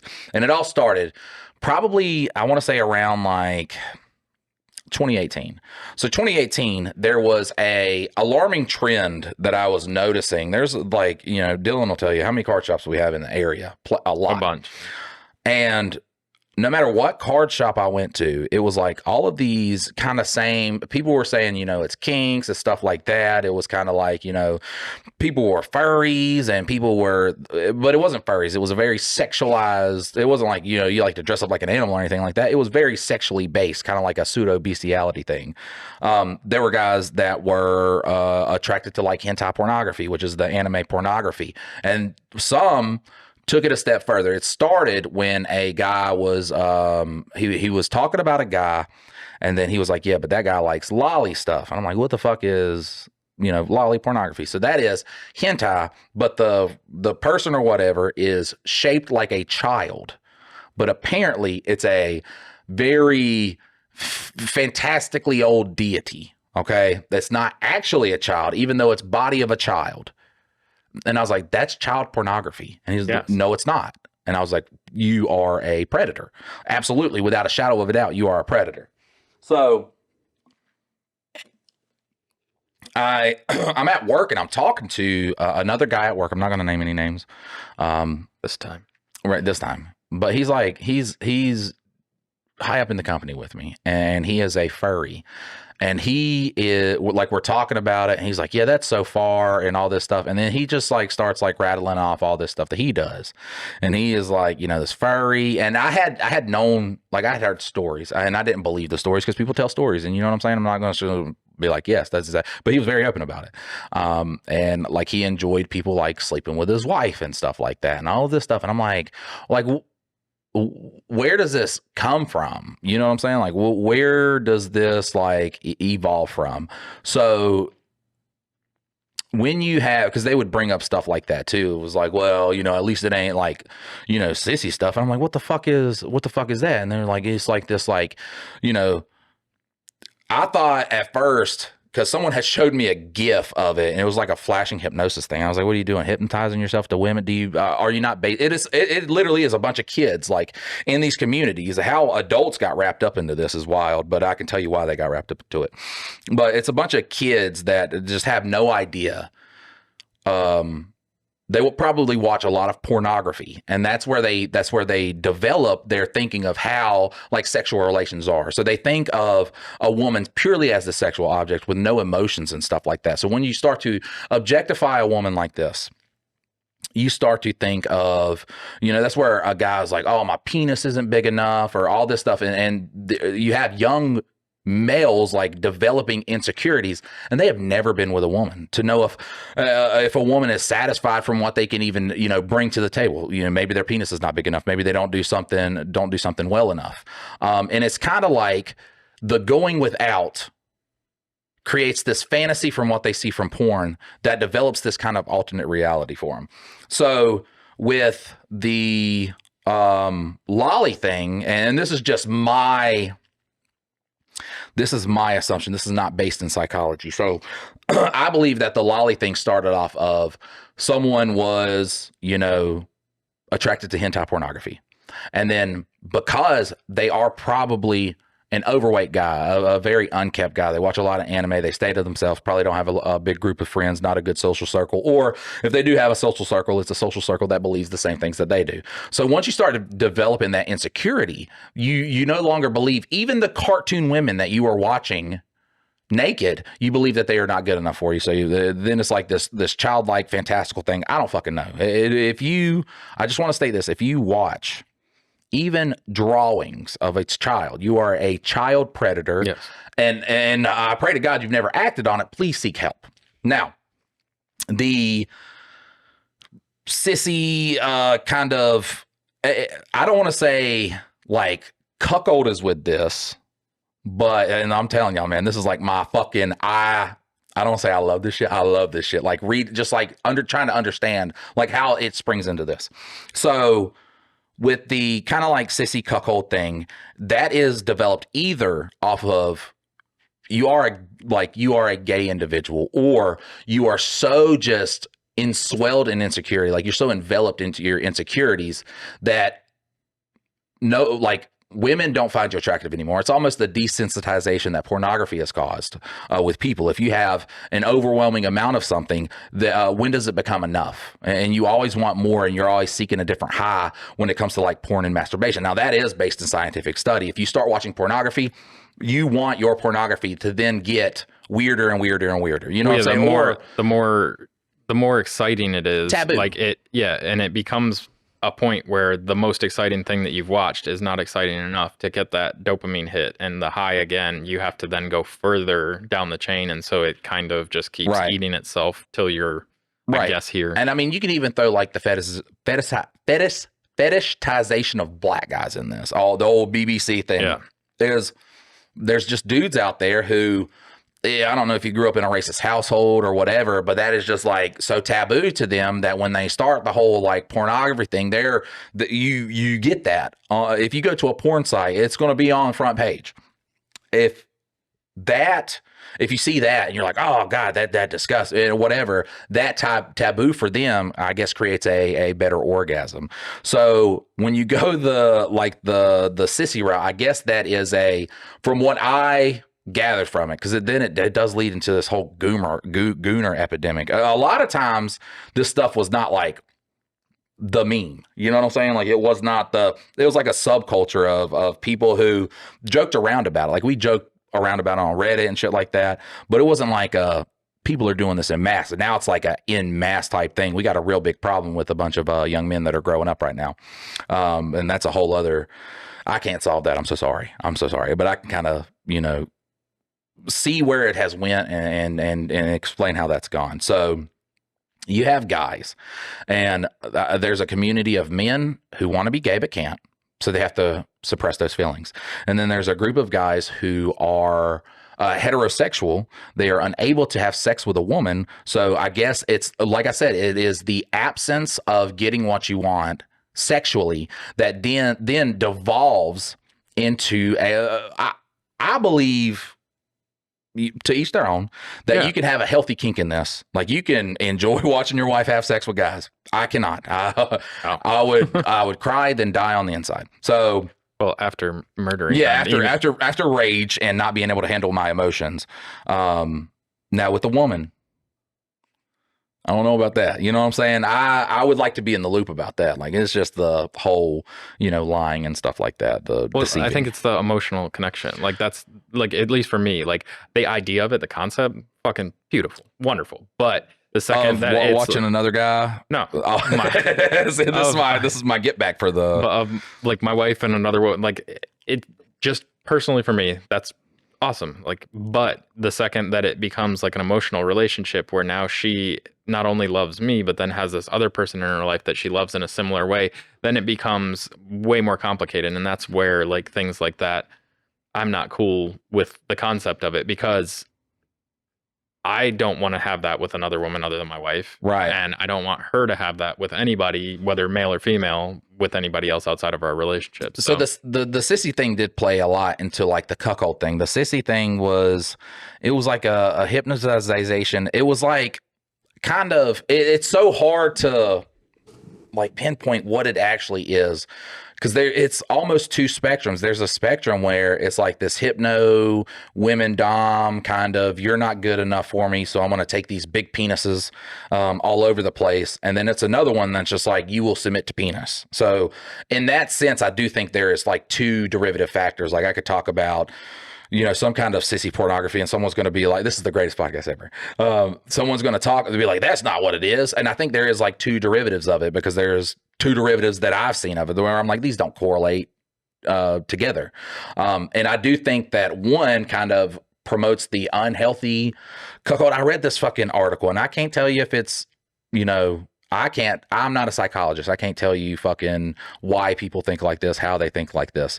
But it does seem like it causes that kind of, I would say fetish. I don't believe these are actual people that actually have girlfriends or anything like that, or wives. Because there is like older dudes and shit like that who do enjoy that stuff. I have met those people in real life, and they are just like, I like to see my wife being pleasured. You can eat pussy, you know that? I do that. It don't matter. If you don't need Viagra, you know what I'm saying? You could, but whatever. Once again, if that's their thing, I can't tell you that's not an unhealthy thing or that's a healthy thing, okay? But I can see that from this derivative of people watching this kind of pornography and saying that I am not good enough, so, whoever I'm with deserves to be with a man who has a bigger penis, who has more muscles or something like that. That is your insecurities, and you now have insecurities that are festering into unhealthy sexual habits, because they're also having these, and I guarantee you, besides the weebs at a card shop who are going to openly talk about like, weird shit and weird sexual things. And then there's also a bit of people, I'm not saying everybody in a card shop's weird, because, there's the side that would just like clown on them or bring it up as like jokes and shit like that. But to have those insecurities kind of like fester into these terrible sexual habits, because the pornography that you were watching, it started off just like any other kid, you see pornography, Some, when it wasn't, I guess we got lucky because it wasn't widely available to us. Like you had to find like a magazine, a VHS. Now it's just at a click of a button. And like instantaneous, like fucking fast internet. So there's no downloading. There's no nothing. Nothing. It just plays. It plays instantaneous, right there. There's no downloading. You ain't got to wait for pixels to see a titty. And there's billions of fucking videos. Right. And whether it's consensual or not consensual, you can never tell. But I guess for us, when you don't get exposed to it like that, you're just like, okay, I see that beautiful woman right there having sex with a guy. I see that this turns me on. Now I want to have that experience. Well, I think the thing is with it is like we've also, before we got just absolutely inundated by it, we had actually pleasured women and had great experiences. Like that's one of the things that I think you're going back to though, is it's people that don't get to fulfill their... that. But also too, it's like, why do you need to go out and why do you need to have this social connection with people? Because ultimately, if you're thinking about like a very animalistic mindset, your goal in socialness is to form friends, allies, find women, and then, you know, have sex and procreate. That would be the very animalistic way of thinking about like being social and shit like that.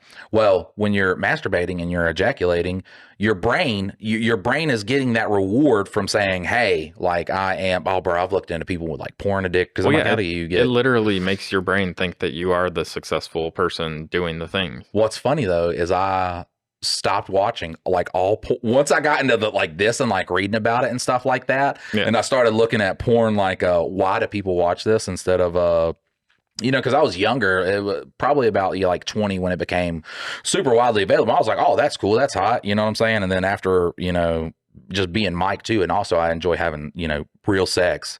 I think it's the deadly combination of when someone doesn't know what to compare that to. You know what I'm saying? Having that real intimate moment with a woman that you really get them. But I mean, but what the crazy part is that there's guys, and I don't know if they are not having sex in a relationship. I can tell you also porn ruins a lot of relationships because like, once again, there's no reason to be nice to your wife. There's no reason to put in that extra effort if you could just go to the bathroom and get your fix off of a fucking video, which that destroys a lot of relationships. So it really is a, you know, if the X releases serotonin, it can be abused and it can be a detriment. I don't know how often the married individuals would go into this, like, and it could be the overuse of porn that causes this, that causes insecurities. You see a guy with a fucking humongous penis, and it could be me growing up saying, you know, I want to learn how to eat pussy and all this stuff. And then, you know, being confident in myself and I'm able to, you know, back then even to be able to see like pornography and see a guy with a huge dick and be like, congrats, bro. Like, you know, congrats, bro. Can't even fit it all in there. There's like still like 6 inches sticking out. Right. Yeah. Right. Right.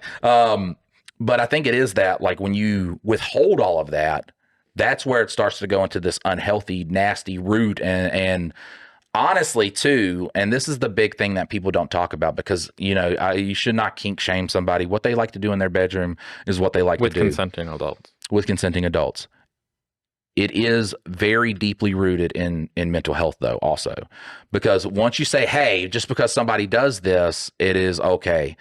I know for a 100% fact that I had a friend who had a dominatrix for, you know, a partner. And then that person then said that, you know, they transitioned to a woman and said that this was the life that they lived. And they were in that side of pornography. I'm not saying all trans people went this fucking route. That's not what the fuck I'm saying. But I say I know absolutely of one instance where I think instead of someone having a mental health crisis, they were fed something, and 20 years from now, it could still be the same way, and then I'll just eat my words. But I do think that there is this, you know, weird part of mental health that if we say, hey, if we neglect this for the sake of people who actually, because you got to think, you know, the body dysmorphia is a super incredibly small percentage of the population. You should not know as many transgender people as you do. You should not. Then that's science, okay? And I'm sorry, but if we listen to science for some things, we should listen to science for all things. That's what I'm fucking saying. It's not like saying, hey, we only listen to science when science says the things that we want it to say. That's not what the fuck I'm saying. I'm saying when we listen to, when you start to believe science, you believe all science. Well, I think the big thing here is like, people's choices, that's whatever. I think one of the issues that was brought up in this art or in this Reddit post is that they had basically found like an online community is kind of what somebody was suggesting. And like, so not only are you pushed by your general, like, oh, I've got to up my porn things, but now you are surrounded by a bunch of Like-minded. It becomes this echo chamber of. And so it keeps pushing further and further and really that's ultimately where we talk about politics and stuff. It's finding that group of everybody agrees with me. Oh no, that person's farther along than, or like they're farther out there. I'm not that. And then, I mean, just to give an example, look, when I got a crotch rocket, my point of riding the crotch rocket was like, I'm not going to go stupid fast. And I'm you not want to going to attract do, guys. I'm not exactly.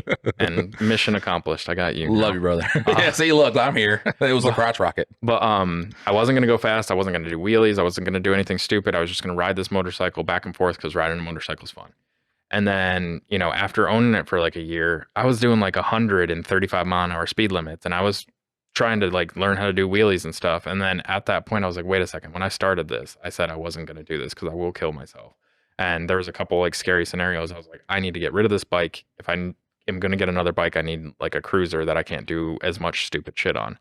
But it's the same way. If I was in a community of a bunch of crotch rocket riders, I would have just kept pushing further and like, oh, you did that. That's what happens. That's I what, can do yeah. that. And just keep pushing and pushing. And you end up down a road that you didn't intend to start down. Like you started here and that road can lead that way, or it can lead to another town over here. But like, I think that's the problem with these two guys is like, they found each other. So they're kind of like curious about this sissy porn and shit like that.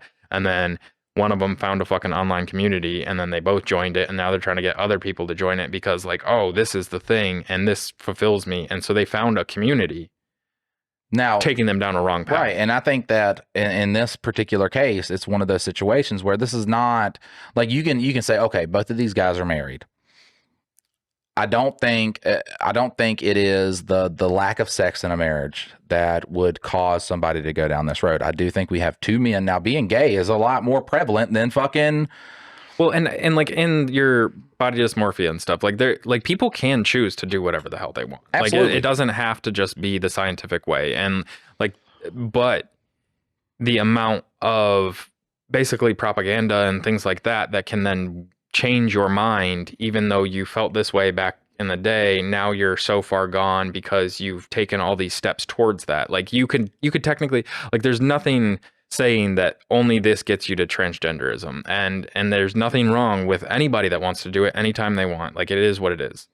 However, like the pushing of the agenda and trying to get it so that it's like widely acceptable for anybody and everybody to then claim that they're that. Well, that's where it starts like a culture too. Like it starts like a culture that is protected, and it's like, back in the early 2000s, it was bisexual. Everybody was bisexual. So of course, when you have a group that respect transgender people, you know what I'm saying, they're getting a lot of attention. Then people who feel like they don't conform to a society, which that's the stupidest fucking thing to say, is like, I don't conform.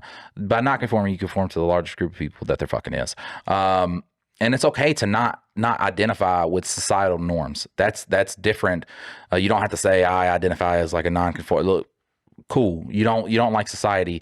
That's fine. But then in the human desire of fitting in with a group, for fitting in with a pack, you then say, oh, well, I'm transgender now. And then now you have a bunch of people who are not who you are, that did not go through the same things that you went through, who are essentially hurt your fucking cause. Okay. Hurt your cause. And then you got people too, who are very like, I don't care if I don't actually 100% agree with these people or, look into the science, but then start arguing on your behalf and are more concerned with being right, that they start saying things that are not right. You know what I'm saying? They start saying things that, it's like the Family Guy joke when Quagmire's dad says something to the bartender and the bartender's like, oh, I forgot you're transgender. You're always right. Or something like that. You know what I'm saying? Mm-hmm.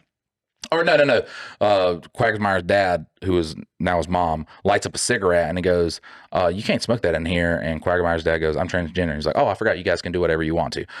That's where you start to you get people who are not really trying to help. They're trying to absorb vanity and fucking morality. You know what I'm saying? They're trying to seem holier than thou. And there's going to be people that just simply want to fit in, like you said. Exactly. And like, so that's the new trend. That's the new thing. I mean, it's the crazy shit that fucking Kim hurt your cause. Kardashian is doing, like making like fucking bras with nipples in them. Just fucking wear a regular bra that has like a thin thing. Like, but then now she's selling, and I know it's like a gimmick and everything, but she's selling fake bushes. Like, so a woman can put on what did they call it back in the day? Merkin or something like that, like where they'd have like a fake bush.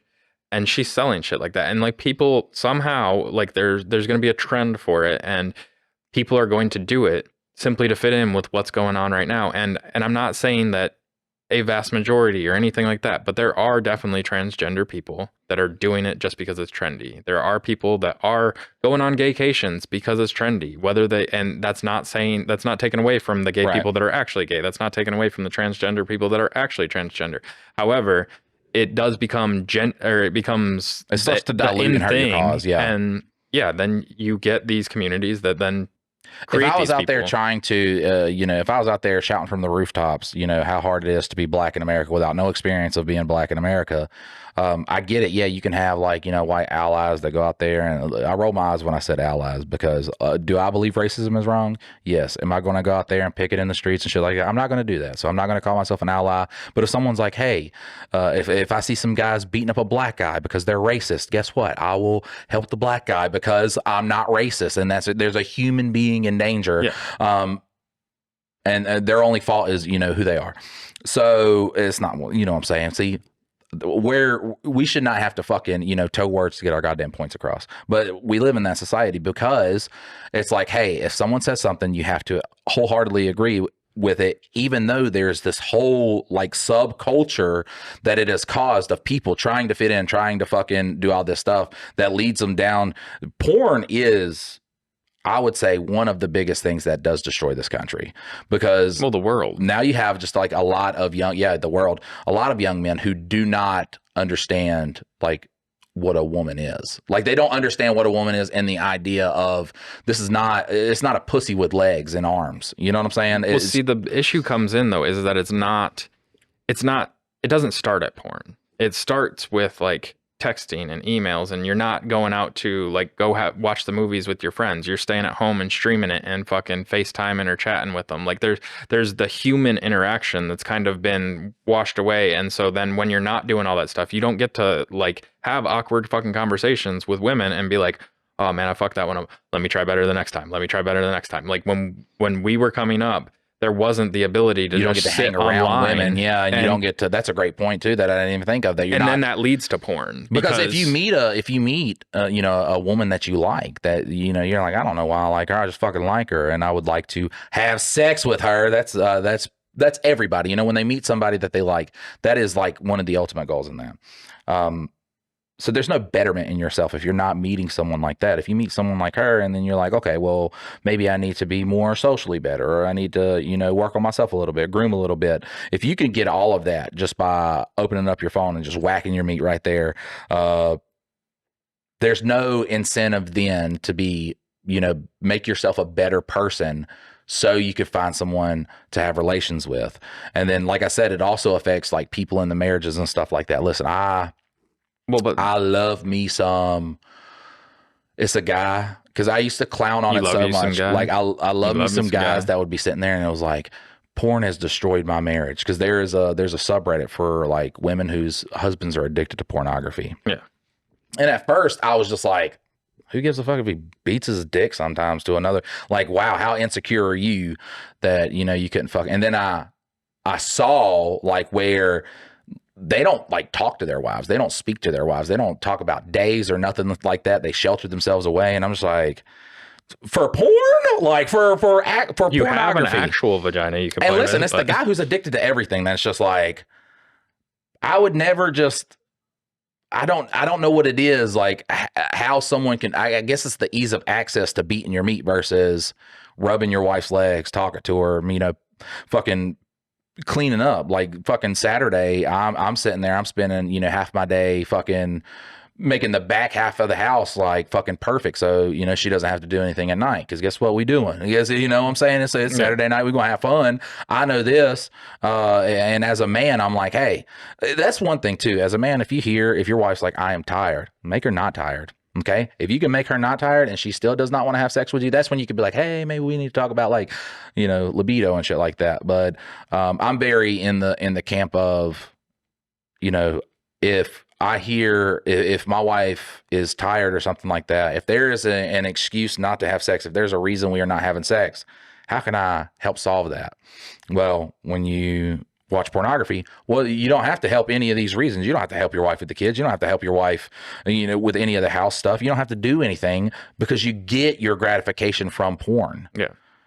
Well, one of the things that I wanted to circle back on, talking about kind of like all the different things that kind of come together, is I think also any of these guys, they're going to be meeting their women on, if they do get the chance to like hook up with somebody, it's meeting through like Tinder and Bumble and all these other like dating apps that are just basically somebody's horny and so if you do match, you get to, but like once again, you didn't have to go through any of the awkwardness, any of like the charm that you had to have. Like it's and imagine those little dating apps though, with someone who everybody just swipes past their thing. Well, now they're more insecure, so they lean more into the my insecurity type, porn type, fucking, you know, mental conglomeration that there's a bunch of fucking people in, and apparently forums for it. I never found the forums and shit, but I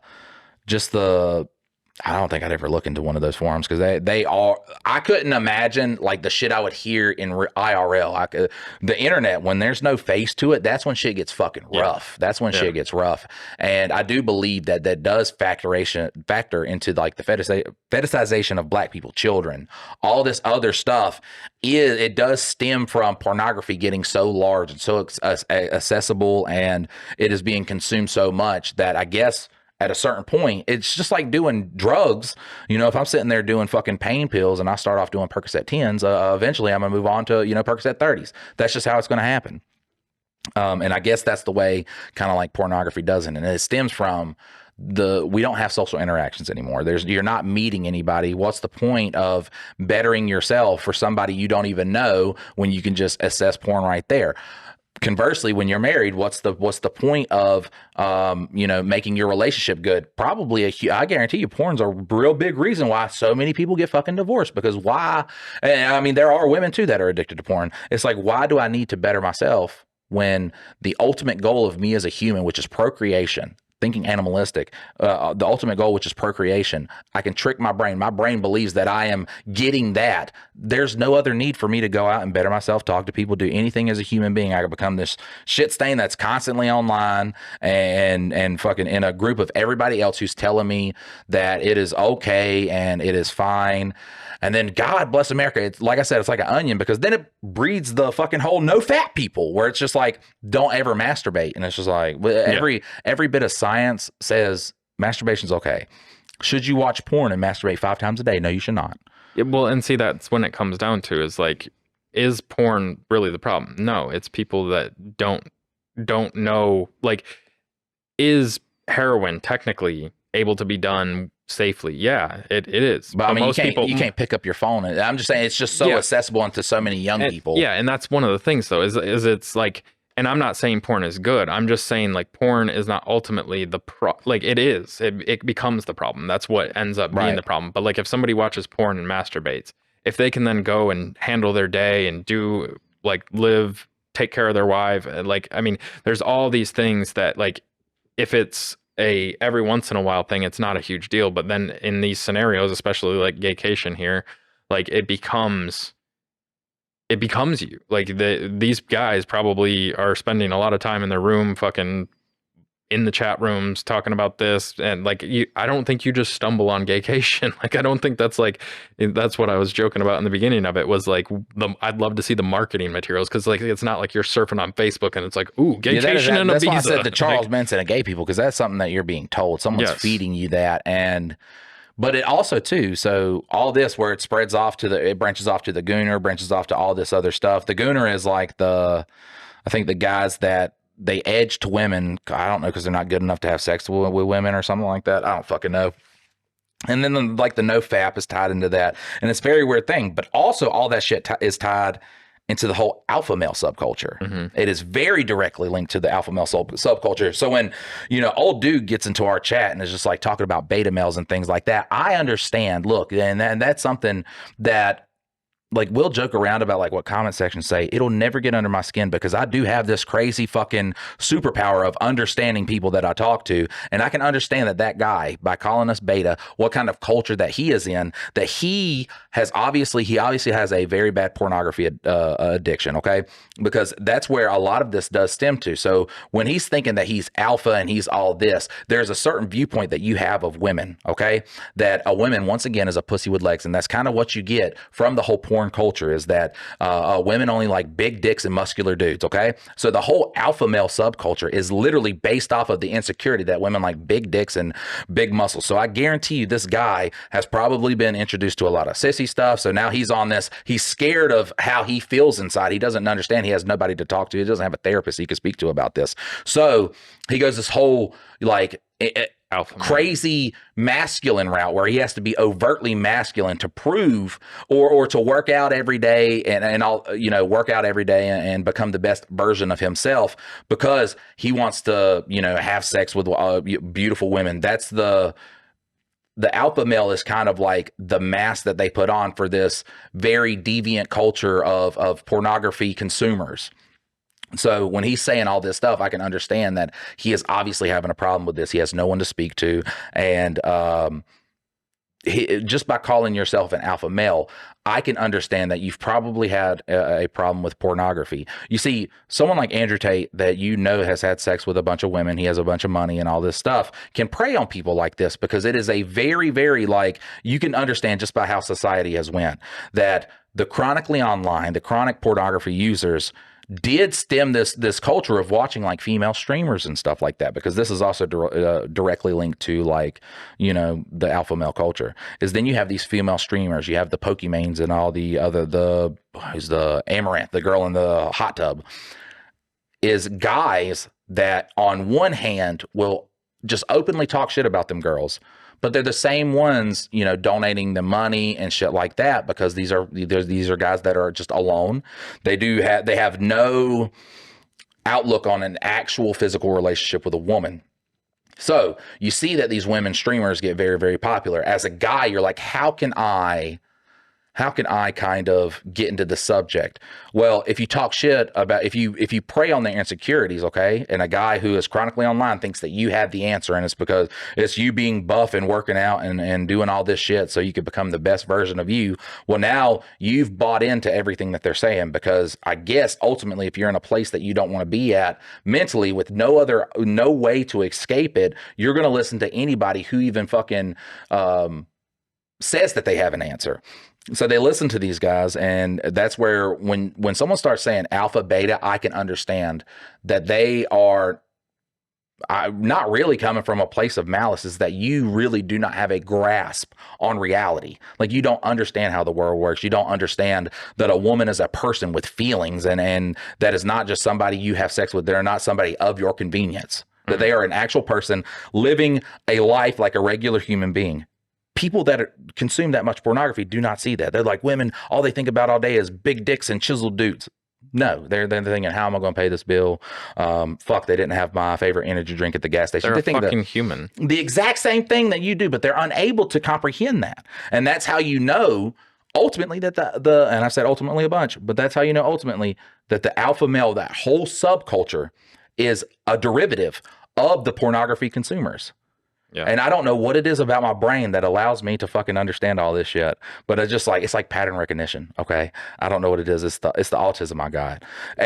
Kids get autism of, they can fly over a helicopter over a city and they can fucking paint the city exactly how it is and drop in the toothpicks, Rain Man. Mine was just like, I can tell where people are based off the porn they watched. Smart. I think the biggest thing with those alpha talks is like, because I am very much in the self-help world where like I like to continuously try to improve myself, get better habits, try to be a better person. However, like, it's when the alpha males then try the alpha, like, because that's the whole thing. It's like, I've never considered myself an alpha male, a beta male. Like, I'm just me, and I'm trying to I'm be the just a best dude, fucking dog. Yeah. yeah. And like, if somebody calls me a beta or an alpha or whatever, like, I don't fucking care because I'm still me. At the end of the day, like, I'm not trying to jockey myself in front of all the bitches. And you know, like, did I try and hook up with as many girls as I could? Yeah, that was a simple, like, basically, you know, nature thing. Like, I that's what your body wants you to Right. do. Like, is it right? Is it wrong? We're humans, so like, we make those distinctions. However, it wasn't, I needed to have sex with more beautiful women than my buddy. I don't give a fuck if he's had 300 or 3. I'm still worried about mine. Right. Like, I want to have the experiences for me, not to be like, well, I had sex with 500 bitches. Like, I don't care about the number even. It's more so the experiences. And I think that's where the make believe part for these wannabe alpha males is like, they think that it's a video game and you got to collect the most tokens, and Right. you got to prove that you're a better fucking alpha male than the next one. And that's not about that at all. It's about like legit. Yeah, the whole numbers game came from like celebrities and stuff like that. It started with the Wilt Chamberlain. Has he had Gene sex with? Simmons. Yeah, has he had sex with 10,000 women? And then it was like the rock star lifestyle, and that's where guys kind of got off on the, oh man, it's so cool because these cool guys, these guys we view as our idols, they have sex with a plethora of women, and I don't know what really. It feels like it's qualm. Maybe I'm an adult and I'm not out in the fucking dating world and talking to guys and younger guys and shit like that. It does seem like it's kind of cooled off a little bit because But that's what the Andrew Tate thing was built upon, was like having all the beautiful bitches around you. having all the beautiful women and women, they just want a guy with a chiseled body and a big dick and chiseled body, and oh my god, do you love dicks? I don't think you love dicks. Go to this fucking, now you're hypnotized to love dicks, and now you're going on gaycations and stuff like that, and all these worlds are just intertwined. And look, it is, once again, you can have kinks, you can like your nipples being clamped and shit like that. If your kinks are either not something that you and your partner have discussed, if it's harms another individual, your kinks are unhealthy, and that you need to seriously start thinking about whether or not you have a porn addiction, and that if you need to talk to somebody about it. If someone's on heroin, they need to get help. If someone has porn addiction, you need to get help. Even if your spouse does not care about your porn addiction, if you are having like weird fantasies and stuff like that, if you think that the things you are watching are normal things, if they're based in insecurities, talk to somebody, like get help, and fucking don't just get in a community and make jokes and stuff like that. Like if you get into these forums with these guys in it, like these guys obviously are people that need help. I guarantee you there's a fuck ton of people in those forums that are just, probably said the gaycation as a joke, and it's because these people are so disillusioned with how reality works. They're just like, yeah, you could go on there, and if you don't submit, you get destroyed. That's the fucking, Yeah. Wow. that is but that does feel very like, when you would look that stuff up, it'd be like, that's the kind of dumb shit that they were kind of saying in the stuff. So, Well, I think the key to this scenario right here, though, is like, both these guys have wives, and the second you're wanting to bring another person, however it works out, whether it's on Gaycation or want a girlfriend and all this other stuff, like the second that you're not having that conversation with your partner prior to like even like making it slightly a reality, like that's the problem. Right. Is you're talking about destroying your relationship because of a sexual fantasy kink, because like you must submit or get destroyed. and that's not okay. So like, even if you want to be cucked and your wife doesn't want to fuck with anybody else, like that's a conversation you have, and she gets the say in it because you guys are a couple and you're together, and that's communication. Also, and look into why you want that, because they're like, I believe too, if say it's based off of insecurity and you're like, oh, women just love the humongous, if I don't have a 14-inch dick, I'm not pleasing my wife. See if it's based on insecurity, because any kink that you go to based off of insecurity, there's going to come a day like where you regret it or something like that. That's maybe you don't believe in it anymore. Maybe you don't maybe you're like, oh man, I don't believe in the hypnotizing into big dicks anymore. There is a sense of, just as a drug addict, like from myself doing drugs and things like that, I'm just like, fuck man, I wish I didn't, do that shit to my body. Yeah, I abused tramadol for many years, something that, they said for a long time wasn't a narcotic. And I was like, well, fuck, I take it. I feel good, and I kind of got swindled into that. And now my whole thing is, every time I have a fucking headache or can't remember something, I'm like, fuck, I wish I really didn't take that shit for so many fucking years. So imagine that, and then imagine that with your spouse and how that can affect your relationship, could ultimately destroy it. When your kids. Yeah, your 'Cause you have kids, your whole kids in that. family, and I don't know, man. It's addiction is a crazy thing. Porn addiction is a crazy thing. It's a crazy concept, but it's like, the reason I can't talk shit is because, once again, I got addicted to a substance that's harder to obtain than something that just pops up on your phone. That's what's like mind boggling to me about all this stuff. And I do think that this is the biggest factor right now in the horrendous state of young men committing suicide, is that the porn and everything is playing off of their insecurities.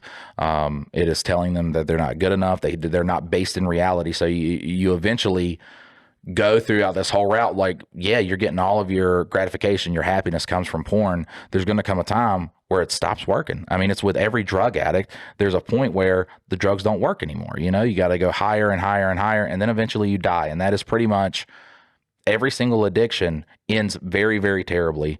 So I used to clown. I still clown. I'm sorry. I used to clown on people that believe in the sissy, the lolly. I'm still like, you got to, you can never come around my kids.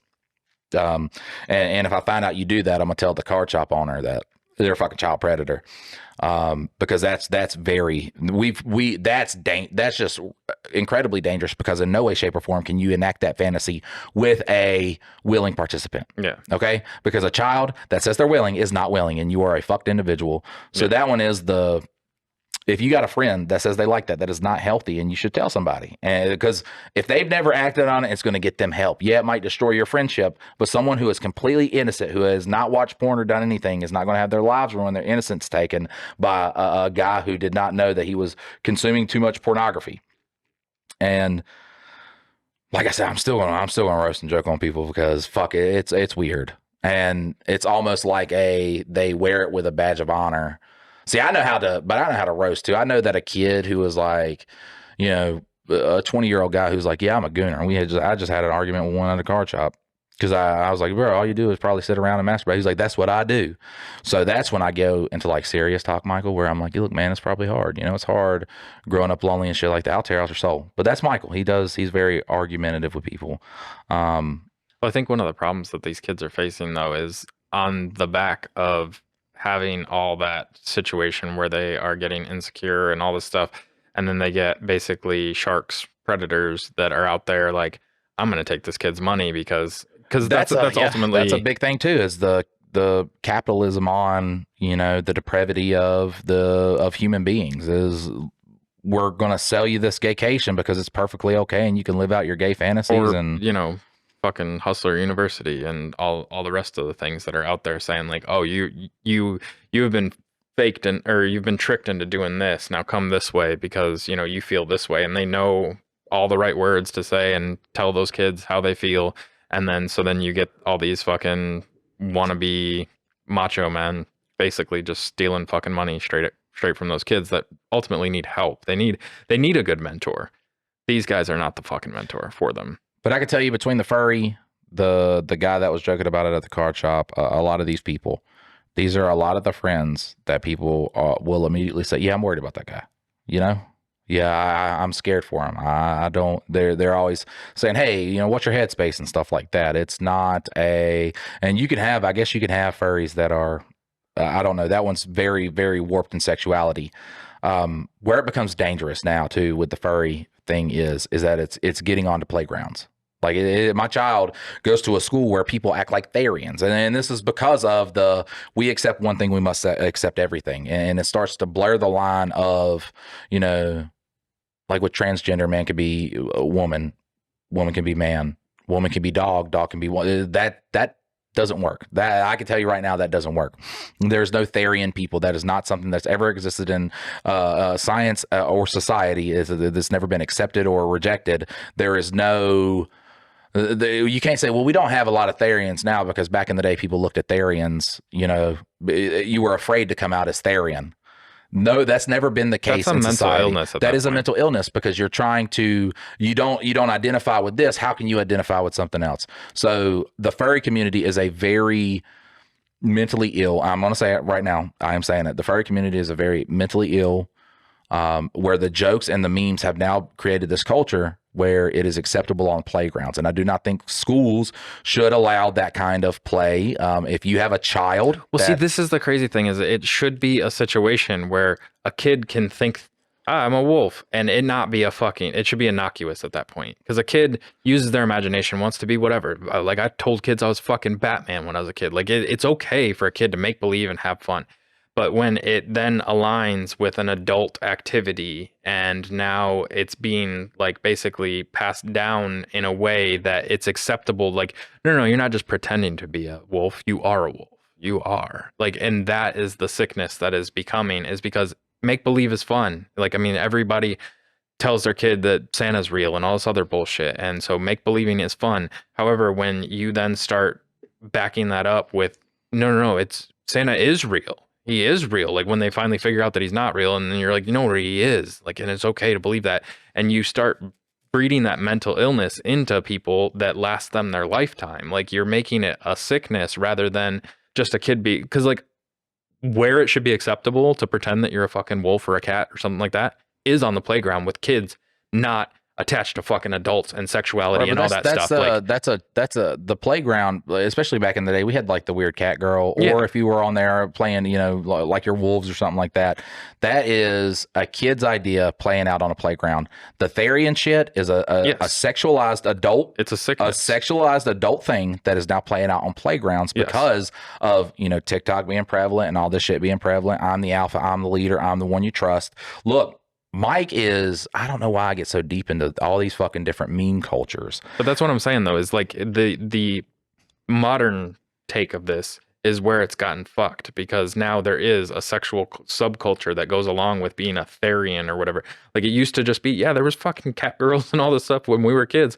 And that's where it should fucking exist. And but then if when you really become talk to adult, that child back then too, I'm not a cat. I know, but you know what I'm saying? Yeah, but now it's like you're forced to accept that like there can be 100 different genders, 100 different pronouns. Parents just don't like, have conversations with their kids either because when my daughter started talking about it, I was like, you understand that they are not animals, and she's like, yeah, duh.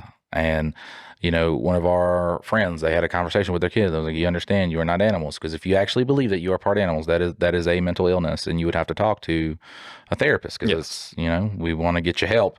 But it's such a multifaceted combination of so many things. Of you have this hypersexualized culture in America.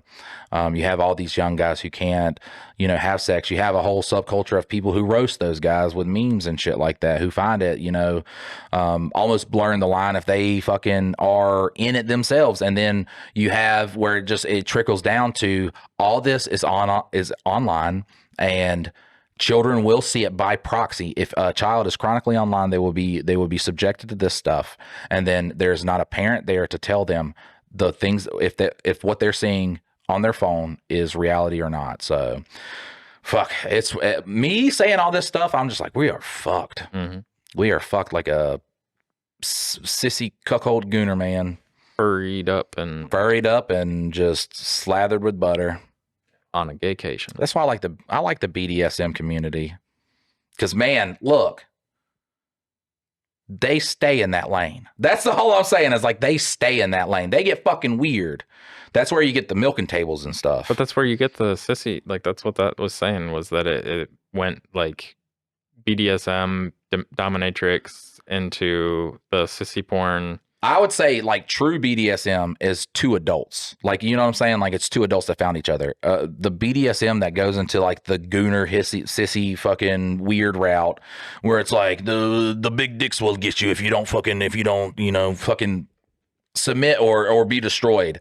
That's where it's a singular person. They're not able to enact that fantasy with somebody else. You know what I'm saying? So they just get deeper and deeper and deeper. When you have a consenting adult and a woman who's like, it'd be fun to put some nipple clamps on, and then they see how far they take it, and then they're like, all right, that's far enough, and this is where we like our sex at. That's the thing is it not being like pushing the boundaries and having like it's one thing to spice things up. It's different to fucking jam a Carolina Reaper up your ass. Like that's taking it to a whole nother level. Yeah, you know, right. and that's basically where a lot of these people are pushing it because there's always been some debauchery. But I Like, think that's the pornified version of it too. yeah. And Where it's not pleasant anymore. They're just doing it because of we got to see how far. It's like, you know, Jackass. Like, where do you stop at? yeah, Where do you stop with the stunts until we're guillotining dies, each other? yeah. Yeah. And that's the pornification of it. And just you have access to all the different kinds of BDSM. Where if you're just a couple, you know what I'm saying? You're just a husband and wife. I got this little whip. The I'm gonna trying spank thing your takes ass. a long time. If you are just some, you know, fat dude sitting in front of his computer looking up BDSM stuff and you're like, oh, I like this. You know, you take it up a notch each and every day, each and every time you do When it. you get a false representation that like you're not going to meet a woman that's that far gone, like most likely the chances of you and that's the biggest thing that I think to take away from all this is the living constantly online and not having genuine human interactions because I'm sorry, but probably most of these guys interact with next to no females. Oh, in it's their all guys, general. man. Yeah. It's all guys. Yeah. But what I'm saying, like, is this is their hobby, and they go from work to hobby, and they probably have like some cute girl at work that they wish that they could talk to, but they just can't work up the nerve, and so then they fantasize about that, and then they go and play around a card table with a bunch of guys, and then they talk about all this shit, and then they go home and fucking beat off to some random, you know, crazy shit, and then it just keeps cycling around. There's the woman they can't get, and then okay, I'm gonna talk about all this cool shit with the guys, and then I'm gonna go online, and it just keeps going. And they never put themselves in a scenario where they're like, I actually have a chance to talk to this woman and she might actually let me get a morsel of pussy. Like, Right, yeah. they Literally, that's never- where this guy comes from. they never get there. This guy's the alpha male. He's got it all figured out now. Wow. Did you learn something from that? I bet you did. I bet you now have new insights on porn and why it's bad and how what they have to submit to. You have to submit or be destroyed for your gaycation. I think submit or be destroyed was said multiple times, at least 3 or 4 times during that story. We all know that was a beautiful story about one man and his brother-in-law who apparently got into the same subreddit and were both convinced that they need to go on a vacation where they can have sex with men and Not even just have sex with men, get like ruined, like just like gang get all of them. Yep. Yeah, gangbangs and orgies. Not even just like normal gay sex where it's just like one-on-one. This is like, you know, a 5-on-5 affair. This is, you know, shirts versus skins basketball going on right Trying now. to do like human centipede thing. And then, you know, our awesome little infographic about porn and how destructive it can be. I don't know what we were on when we shot that. I was watching that story back through and I was just like, man, when is this going to end? Like, when are we going to just stop talking about this? And it literally ends right after I do the little sign off where, well, I start talking like this. That's when I just like a second after that, I start doing the sign off for the episode. And I'm like, people had to leave on that. Like that's what and then just the episode ended. And then people had to be like, yeah, I'm gonna tune into another episode of this podcast. So what do you got to add, Dylan? My favorite, like I liked all those. Those were great picks by you guys. I think the one that threw me for the biggest loop of the year was the woman has a baby with the guy that she gets in an accident with. Raul. And then expects her other son to then share his inheritance with this illegitimate kid. Like, Because they're brothers. And, you know, brothers got to stick together. a brother that she adopted off and then found again in the future. And the son's inheritance is from his father's parents. Yes. So it's like, you know, they want the grandparents to share the money with a child who is related to them by Nothing. magic, you know, just the beautiful lust of sleeping with a man who you were in a car accident with and for some reason not ruining your marriage by that because the dad was just like, you know what, I'm gonna stick with this woman. Raul. Well, guys, this was our episode. These were the best stories of 2025. Hopefully in 2026 we can knock these stories out of the park and our 2026 recap doesn't involve us going on a long tangent about explaining porn to you. I think that one was just close to your heart, but Yeah, I think it hit me in a special place where, I either had to submit or be destroyed. Guys, thank you so much for tuning in. Our 2025, the growth in this podcast is all because of you guys, all because of you tuning in and listening every week. And we thank you so much for that. And we hope that you stick around for 2026. We love you so much, and we will see you next time. Later. All right.